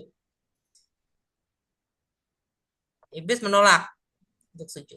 Nah, kemudian kan dikasih tahu ya itu wahyu ya. Nabi Adam mendapatkan wahyu. Kamu di sini jangan makan mendekati pohon itu. Ya, jangan mendekati, jangan makan buahnya. Kemudian Nabi Adam makan. Penafsiran yang menyebutkan Nabi Adamnya kehilangan pakaian itu kan penafsiran. Tidak disebutkan sama sekali Nabi Adamnya kehilangan pakaian di dalam ayatnya itu. Dia makan ya karena iblis dan proses iblis itu mempengaruhi Adam dan Hawa itu nggak disebutkan jelas. Bahwa apakah Hawa duluan yang makan atau Adam duluan itu nggak disebutkan jelas dalam ayat. Nggak tahu ayat yang lain ada nggak? saya pernah kalau saya sendiri saya apa namanya? Kisah gitu. Bahasanya kalau Nabi Adam pribadi itu beliau menolak gitu. Tapi karena Ya adanya godaan dari itu istrinya hadis itu. atau ayat atau Nah, penafsiran. itu Tafsir. saya belum tahu sumber yang sebenarnya, cuma kan artinya dulu waktu mondok itu kan tentu ada kajian-kajian seperti itu. Walau alam bisa tentu dari guru-guru kami seperti itu. Kita meyakini. Ya. Jadi Tapi kalau untuk keabsahan sumbernya belum saya temukan sendiri ya, belum. nah, oke, artinya kan ini sebetulnya proses kita menemukan ya. Karena letak posisi surga yang dimaksud itu di mana itu nggak akan ketemu. Itu. Cuma kalau kita mau mencari letak posisi jahanam di mana memang ketemu. Letak posisinya Ya'juj dan Ma'juj itu ketemu. Tapi letak posisinya Harut dan Marut pasti nggak lokasinya? Harut dan Marut ini ya. Ya, Babilonia itu Yang di Sulaiman itu saja. bangunan Babilonia itu di mana? Sudah ketemu Yang di nggak? iya. Ya, Ada yang bilang di Irak, Ustaz. Gitu. Hah? Ada yang bilang di Belum Irak. ketemu, Pak Nasrum. Belum ketemu. Setahu saya belum Oh, ketemu. belum kan? Belum ketemu. Oh, Oke. oh gitu. Berarti itu. Assalamualaikum Pak Ustadz. Ya, waalaikumsalam. Ya, Pak Ustadz, ini kalau saya lihat dari terjemahan surat Al-A'raf ya, Al-A'raf ya. Di sini ada prosesnya sih Pak Ustadz mengenai bagaimana setan membisikkan pikiran jahat kepada keduanya untuk menampakkan kepada keduanya apa yang tertutup dari mereka yaitu auratnya. Dan setan berkata, Tuhanmu tidak melarangmu mendekati pohon itu, melainkan supaya kamu berdua tidak menjadi malaikat atau tidak menjadi orang yang kekal surga. Jadi kalau di sini sih ada sih penjelasannya Pak Ustadz, bahwa mereka ayatnya ada. ada di surat Al-A'raf Ayatnya fawaswasa itu ya, Ustaz. Apa pasalannya? Fawaswasa ya, lahum syaitan, ya. ya kayaknya prosesnya sih ada di situ. Terus kemudian di surat Betul, Al-Baqarah juga dia bahwa setelah dia memakan itu dia dikembalikan seperti semula. Artinya kalau semula itu kan dia memang tidak apa Tidak tidak memakai mempunyai pakaian. pakaian kan gitu. Tidak memakai pakaian. Ya kurang nggak tahu nih Pak. Pak Ustadz Nasrum ini kan lebih tahu lah mengenai hal ini. Yuk masih Ya, baik. oke. Kita kita kita akan membaca banyak sekali kitab tafsir itu nanti di semester atasnya ya terkait itu ayat-ayat itu.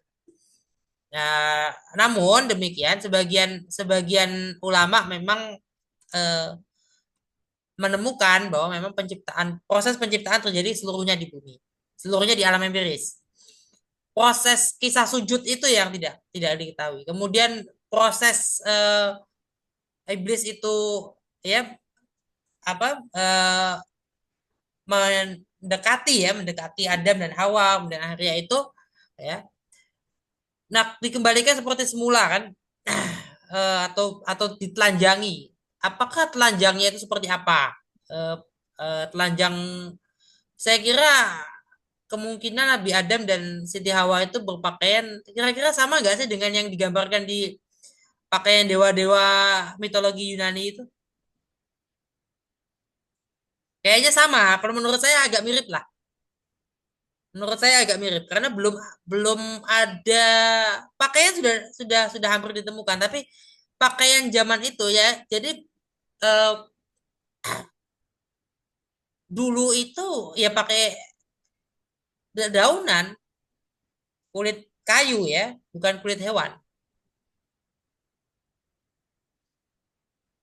Daunan, kulit kayu ya. Kenapa mereka tidak boleh makan buah itu? Sebatas itu ujian yang Allah berikan. Sebatas itu ujian. Setelah dimakan, kemudian sebetulnya kan ah, Nabi Adam itu malah mendapatkan tugas suruh turun, suruh turun. Nah, nah itu Ustaz. Ya, Itu gimana? yang jadi fokus saya di situ Ustaz sebenarnya. Yang Ustaz tadi kan bilang Nabi Adam itu tinggal di bumi, diciptakan di bumi. Kemudian ketika ada eh, Nabi Adam ini melanggar, itu kan ayatnya fa'azallahuma syaitanu anha fa'akhrajahuma mimma kana fi wa qulna ihbitu ba'dukum li ba'din aduwwun wa lakum fil ardi mustaqarrun wa mata'un ila hin. Lalu keduanya digelincirkan oleh syaitan dari surga itu dan dikeluarkan dari keadaan semula. Dan kami berfirman, turunlah kamu, sebagian kamu menjadi musuh bagi yang lain. Dan bagi kamu ada tempat kediaman di bumi dan kesenangan hidup sampai waktu ditentukan.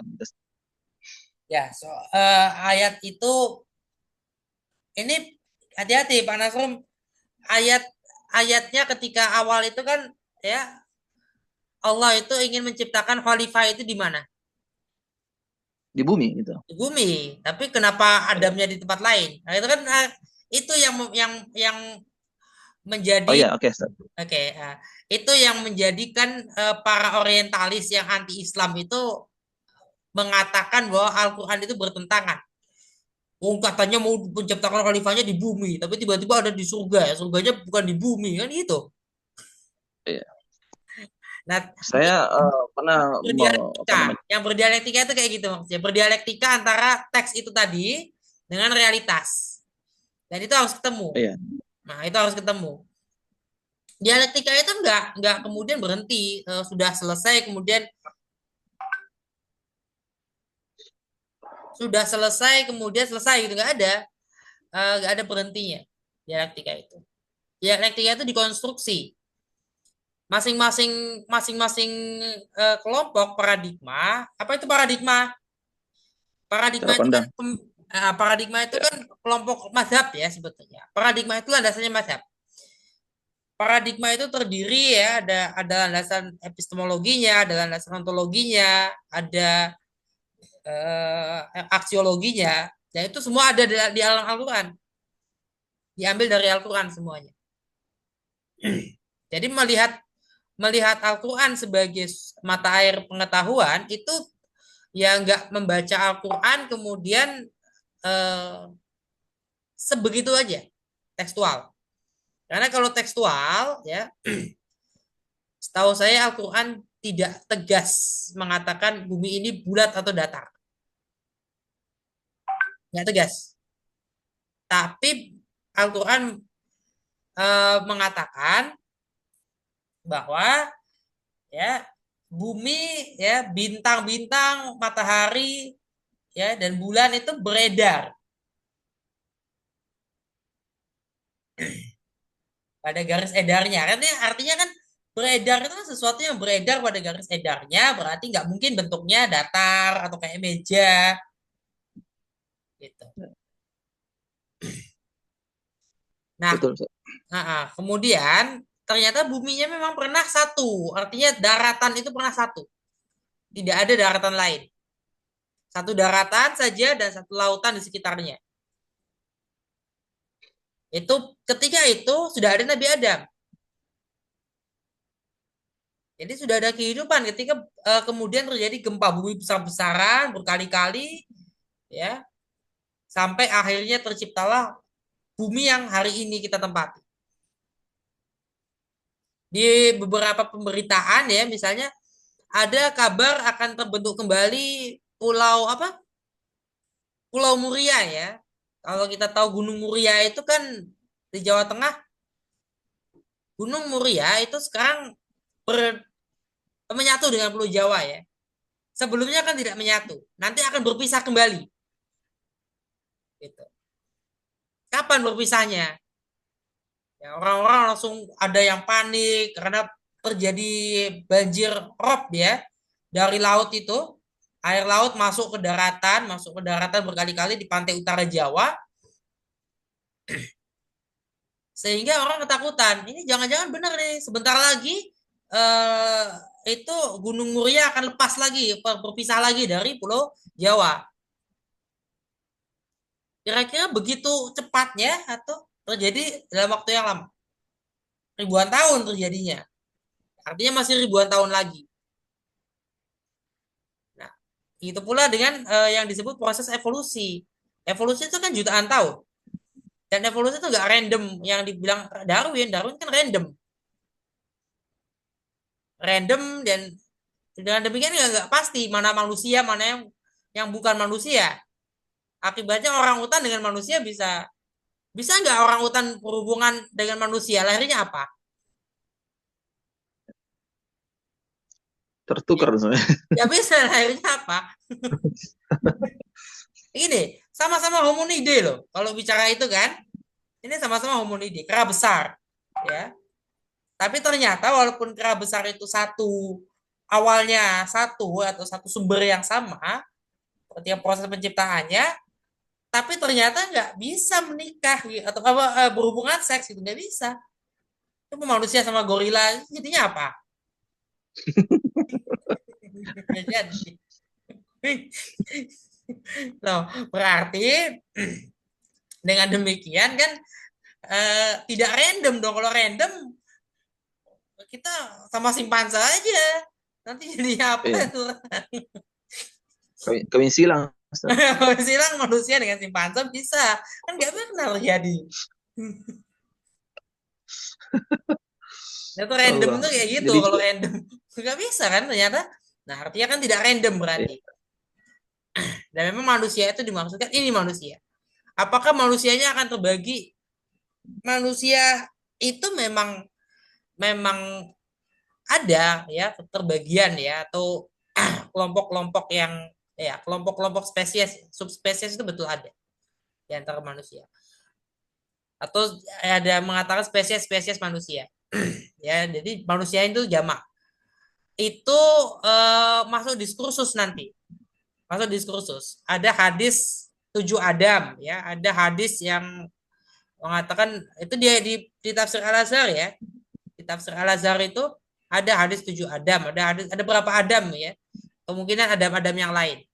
Berarti individualitas Nabi Adam itu masih bisa dipertanyakan. Apakah Nabi Adam itu satu individu atau bukan?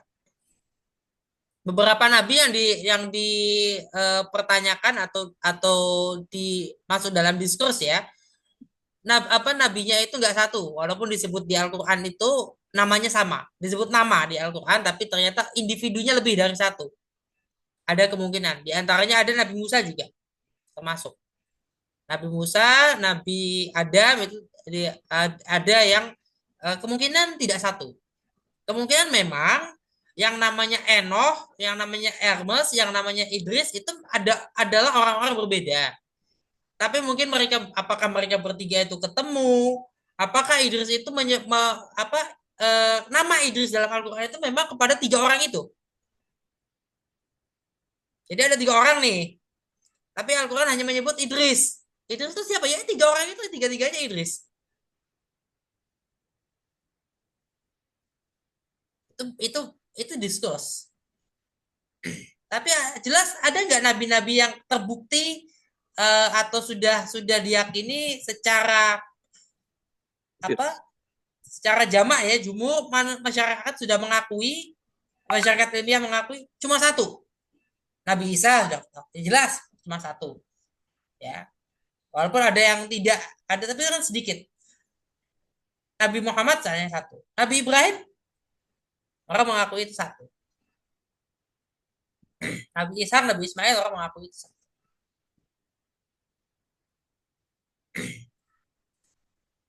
Termasuk Nabi Musa, ya, termasuk Nabi Musa Iya, itu tapi kan tidak semua nabi ya, Pak Nasrul ya. Tidak semua nabi dimasukkan apakah jumlah disebutnya namanya sama tapi jumlahnya lebih dari satu, itu kan tidak semua nabi. Walaupun Nabi Musa itu sebagian ada yang mengatakan mungkin Musa yang disebut dalam Al-Quran tidak satu, tapi ada sekian Musa.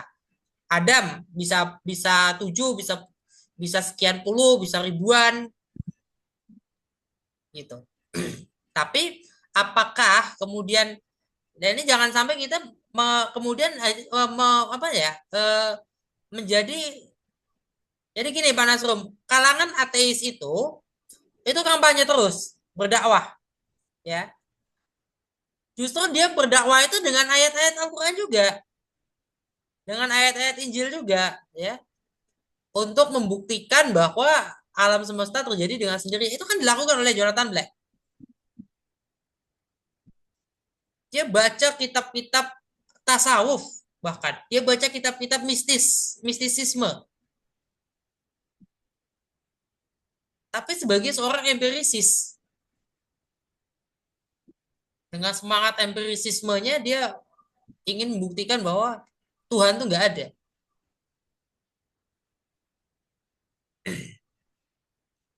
Itu semangat betul dia itu, sampai menulis buku yang ratusan halaman gitu kok. Luar biasa mereka itu. Ya, artinya gini, kita tidak terpengaruh oleh misalnya Nabi Adamnya ada banyak ya, emang kenapa gitu kan? Yo, nggak apa-apa kan, Nabi Adamnya ada banyak, kita nggak peduli dengan itu, nggak peduli dengan jumlah. Ya, Nabi Musa ternyata lebih dari satu, ya kenapa gitu kan? Di antara argumentasi Nabi Musanya lebih dari satu adalah adanya ditemukan berapa kali nama Musa ternyata dalam rentang waktu yang jauh gitu. Jauh itu kan lebih dari 100 tahun, lebih dari 200 tahun ya. Misalnya di dalam dokumen-dokumen Mesir kuno. Yaitu misalnya, atau Musa ternyata bukan nama depan pada masa itu. Musa ternyata bukan nama depan. Itu ada. Dan Musa yang dimaksud ternyata bukan nama depan. Artinya kalau dengan demikian bukan nama depan, itu sama kayak menyebut Nasution. Kan banyak. Kan bukan nama depan. Ya gitu kira-kira. Dengan demikian kemungkinan lebih dari satu ada. Tapi apakah itu penting? Ya, nggak penting buat kita. Nggak penting buat kita. Jangan, karena itu kan kalangan ateis itu begitu. Kalangan ateis itu dengan adanya hal-hal yang kayak gitu, ada masalah dalam kitab suci, kemudian mengajak kepada kekafiran, mengajak kepada ateisme. Itu semua kitab suci ada masalahnya. Ya semua kitab suci termasuk Al-Qur'an ya punya yang disebut masalah. Loh, punya disebut masalah. Lo iya, tapi hati-hati makanya mana terus jangan sampai goyah ini. imannya. Kalau ateis kan punya masalah kemudian langsung hilang gitu kan. Punya masalah tuh jangan hilang. Pelan-pelan Ustaz, pelan-pelan. Eh, gimana? Pelan-pelan Ustaz, pelan-pelan. Di bawah masalah. Tapi jangan hilang kitanya gitu loh. Jangan nggak beriman gitu loh. Kan masalah Al-Quran tuh apa sih? Cuman letak ayatnya misalnya beda. Itu pun sudah nggak ada sekarang. Sudah tidak, kita sudah sepakat. Oh, di sini setelah redaksinya ini tanda ayat. Oh, setelah redaksinya ini tanda wakaf. Itu masih ada perbedaan. Saya temukan dia masih Ya, ada perbedaan. bisa itu aja Ustaz. Setelah redaksinya ini ada yang wakaf, ada yang enggak. Ada yang pakai titik Jangankan tiga. itu Ustaz, cara bacanya pun Itu masih ya. berbeda. Itu yang diperdebatkan sekarang Ustaz. Kenapa? Jangankan qiraat saja itu sekarang masih jadi perdebatan gitu. Nah, itu kan yang menjadi perdebatan. Adanya perbedaan cara membaca antara hafaz, antara waras dan qolon dan seterusnya. Kira-kira perbedaan dan perdebatannya itu di situ ya. Tidak. Tapi itulah yang menjadi bahannya Prof ini Ustaz. Itu yang jadi bahannya Prof Mun'im lagi. Nah, Prof Itu Mun'im dia. dan Prof Menahem Ali itu berbeda pendapat tentang itu, ya. Ya. Kedua-duanya mengakui, ya. Nah, Prof Mun'im itu cenderung tidak mau bertahan. Dia kalau ditanya kita ya harus beriman, boleh boleh aja. Kita jangan ini dia tetap berpegang harus ada imannya dulu baru melakukan kritik Al-Quran. Itu kesepakatan semua. Ya, nggak ada perbedaan pendapat di situ. Tapi dalam sikap seorang yang disebut apa namanya revisionis ya, revisionis itu melihatnya dalam bentuknya bukan dialektika antara teks dengan realitas. Itu satu. Kedua, dengan dia revisionis, dia akan menolak siapapun yang menjadi apologet. Termasuk dalam lingkungannya sendiri. Jadi kenapa Menahem Ali itu apologetik? Ternyata bukan hanya Menahem Ali apologetik. Baca tafsir Al-Azhar, baca tafsir Al-Misbah, kira-kira apologetik nggak sih? Rata-rata tafsir yang saya baca, terutama yang sekarang ya, belakangan kayaknya lebih banyak yang apologetik, dan yang apologetik itu lebih realistis gitu daripada tafsir yang revisionis. Apologetik kayak gimana? Ya, apologetik itu menunjukkan keunggulan kita lah, gitu, kira-kira. Oh iya. Ya. Harus kalau yang mencolok itu soalnya yang saya tahu Al-Misbah. Itu jelas ya, apologetik kan. Artinya tetap bagaimanapun udah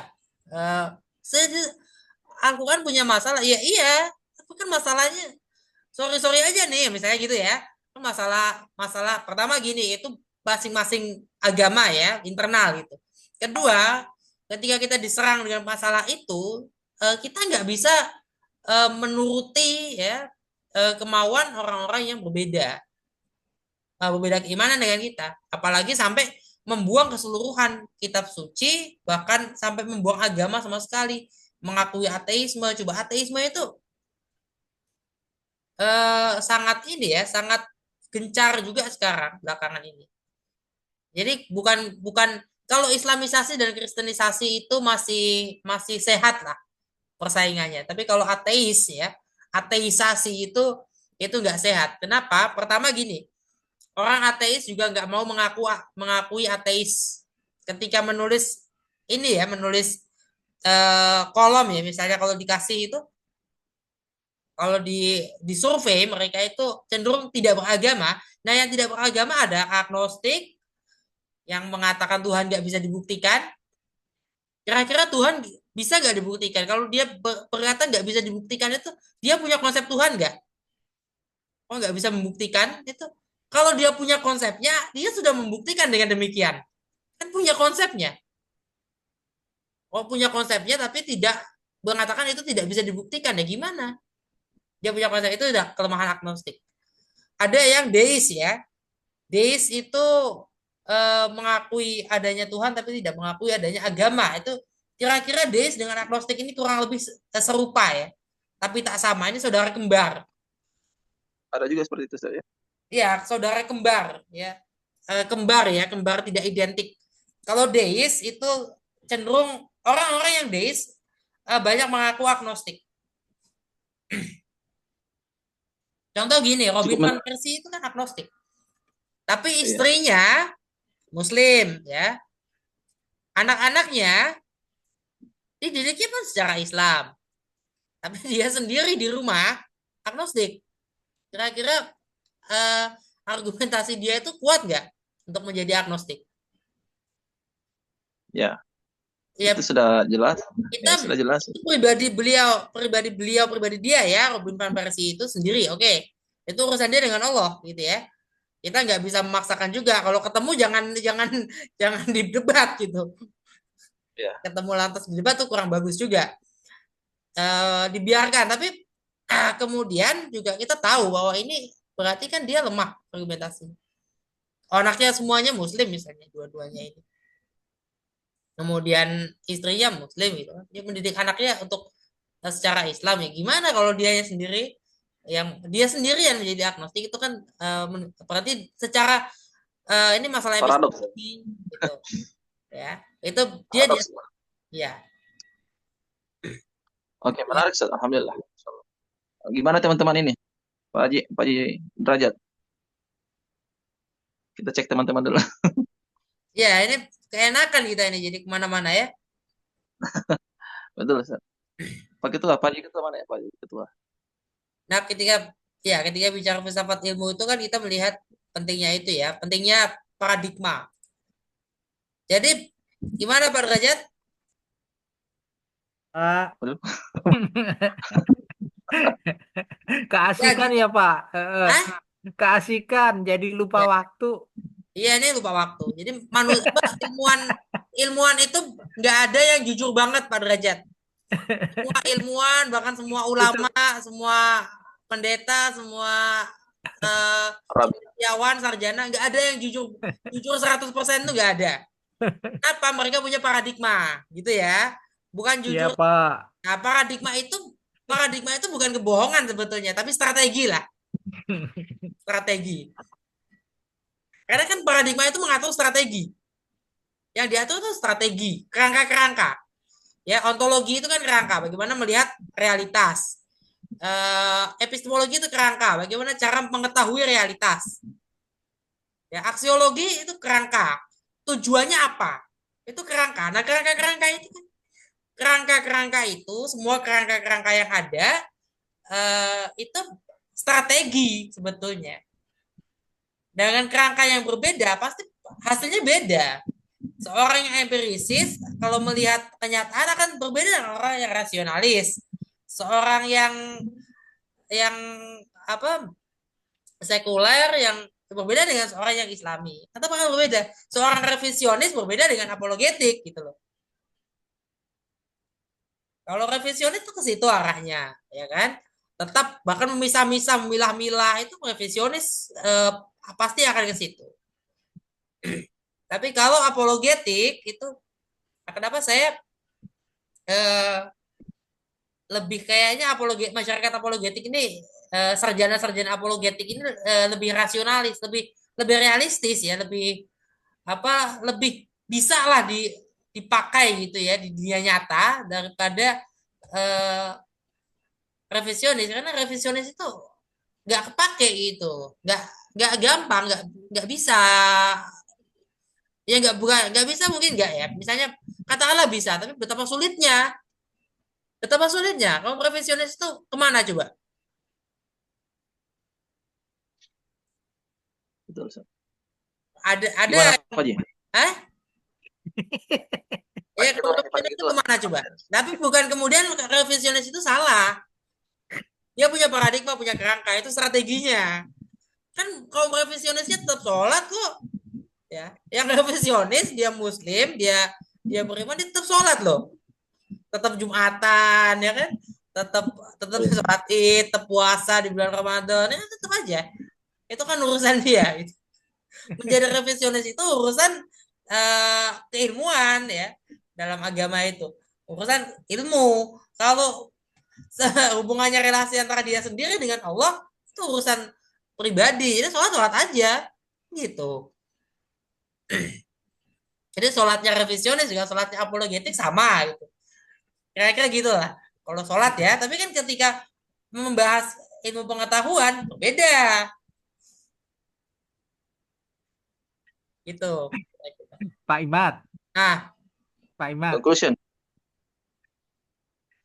gimana? Pak dosen, Pak Salani udah tidur Pak, udah jam 3.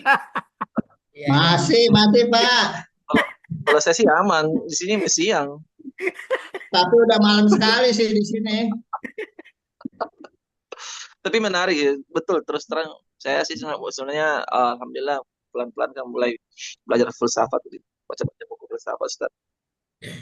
ya itu kan gini, ketika ketika mendebat ya pembuktian Tuhan secara ilmiah itu kan juga eh, berdebatnya sebetulnya pada batasan apa itu ilmu kan gitu.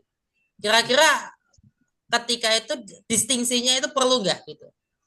Artinya ketika pembahasan bisa nggak Tuhan dibuktikan secara ilmiah? Enggak, bisanya secara rasional, bisanya melalui filsafat. Sebetulnya kira-kira itu di masih ruangan yang sama lah, gitu.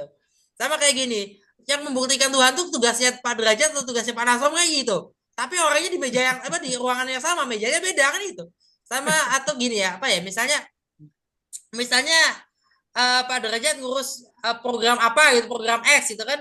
Y itu diurus Pak Nasrom gitu. Gitu kan. Nah, ketika program tertentu ini masuk ke Pak Derajat atau masuk ke Pak Nasrom kan gitu. Padahal ruangannya sama. Ini meja siapa yang Iya. harus yang harus kita harus ke meja yang mana kan itu sebetulnya. Ketika Tuhan dibuktikan secara ilmiah atau enggak kan itu. Iya. Oh enggak, kalau ilmiah itu mejanya siapa gitu nanti. Bisanya secara rasional logis ya Pak. Itu masuk mejanya ini ya, mejanya lain. Berarti tidak bisa untuk keduanya Ustaz ya, betul. Tidak bisa keduanya, harus masing-masing ada tupoksinya Ustaz ya. Tapi padahal di ruangan yang sama misalnya gitu. Dan padahal misalnya itu kan nggak ada salahnya gitu loh.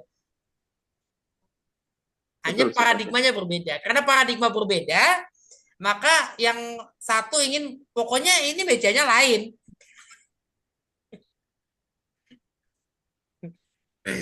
Siapkan kopinya Pak Syahlani. Iya. Ini seharusnya kita jam 8 sampai jam 9.30. Ini sudah 10.36 loh. Iya, itu Pak Imad, itu Mas Habib yang di Toli-Toli udah tidur jangan-jangan tuh. Iya. Masih ada Pak Derajat. Masih ada. Kalau Tapi jam berapa udah sih? tidur, Hah? kalau tidur udah kelewat berarti Setengah masih absen 12 juga Pak tetap. dosen. Setengah 12 Pak dosen. Tengah 12 ya? Iya, aman Pak. Jangan aman-aman, besok sholat subuhnya kesiangan loh. Sore. Kalau udah kelewat nggak apa-apa kalau tidur juga Pak karena udah absen berarti. Ya, kalau Saya kalau masih siang. kalau nggak sengaja ya, tapi kalau disengaja kayak ceritanya. Mas Bedut Pak, yang suka sengaja kayaknya Pak. Ya. Nanti lanjut Ustaz ya di diskusi di aja Ustaz di Kita grup mungkin. lanjutkan ya pada pertemuan berikutnya itu kita akan bahas berpikir ya filsafat. Jadi kita akan bahas seperti apa sih gitu ya. Dasarannya berpikir filsafat itu seperti apa. Jadi ketika bicara filsafat ilmu itu ya kita menunjukkan filsafat ya dalam korelasinya dengan ilmu pengetahuan dengan teori-teori. Jadi hubungannya dengan riset. Ketika kita meneliti, kita melakukan riset, kita adalah sedang berfilsafat. Dan dalam berfilsafat dan berpengetahuan ya dalam kita membuat melaksanakan tugas-tugas keilmuan, tugas-tugas sarjanaan memang yang kita lakukan adalah ya didasarkan pada paradigma masing-masing.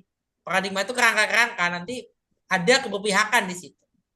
Kita harus berpihak. Ya, nggak mungkin nggak berpihak. Itu ya barangkali kita tutup. Insyaallah. Ya. Alhamdulillah. Assalamualaikum warahmatullahi wabarakatuh.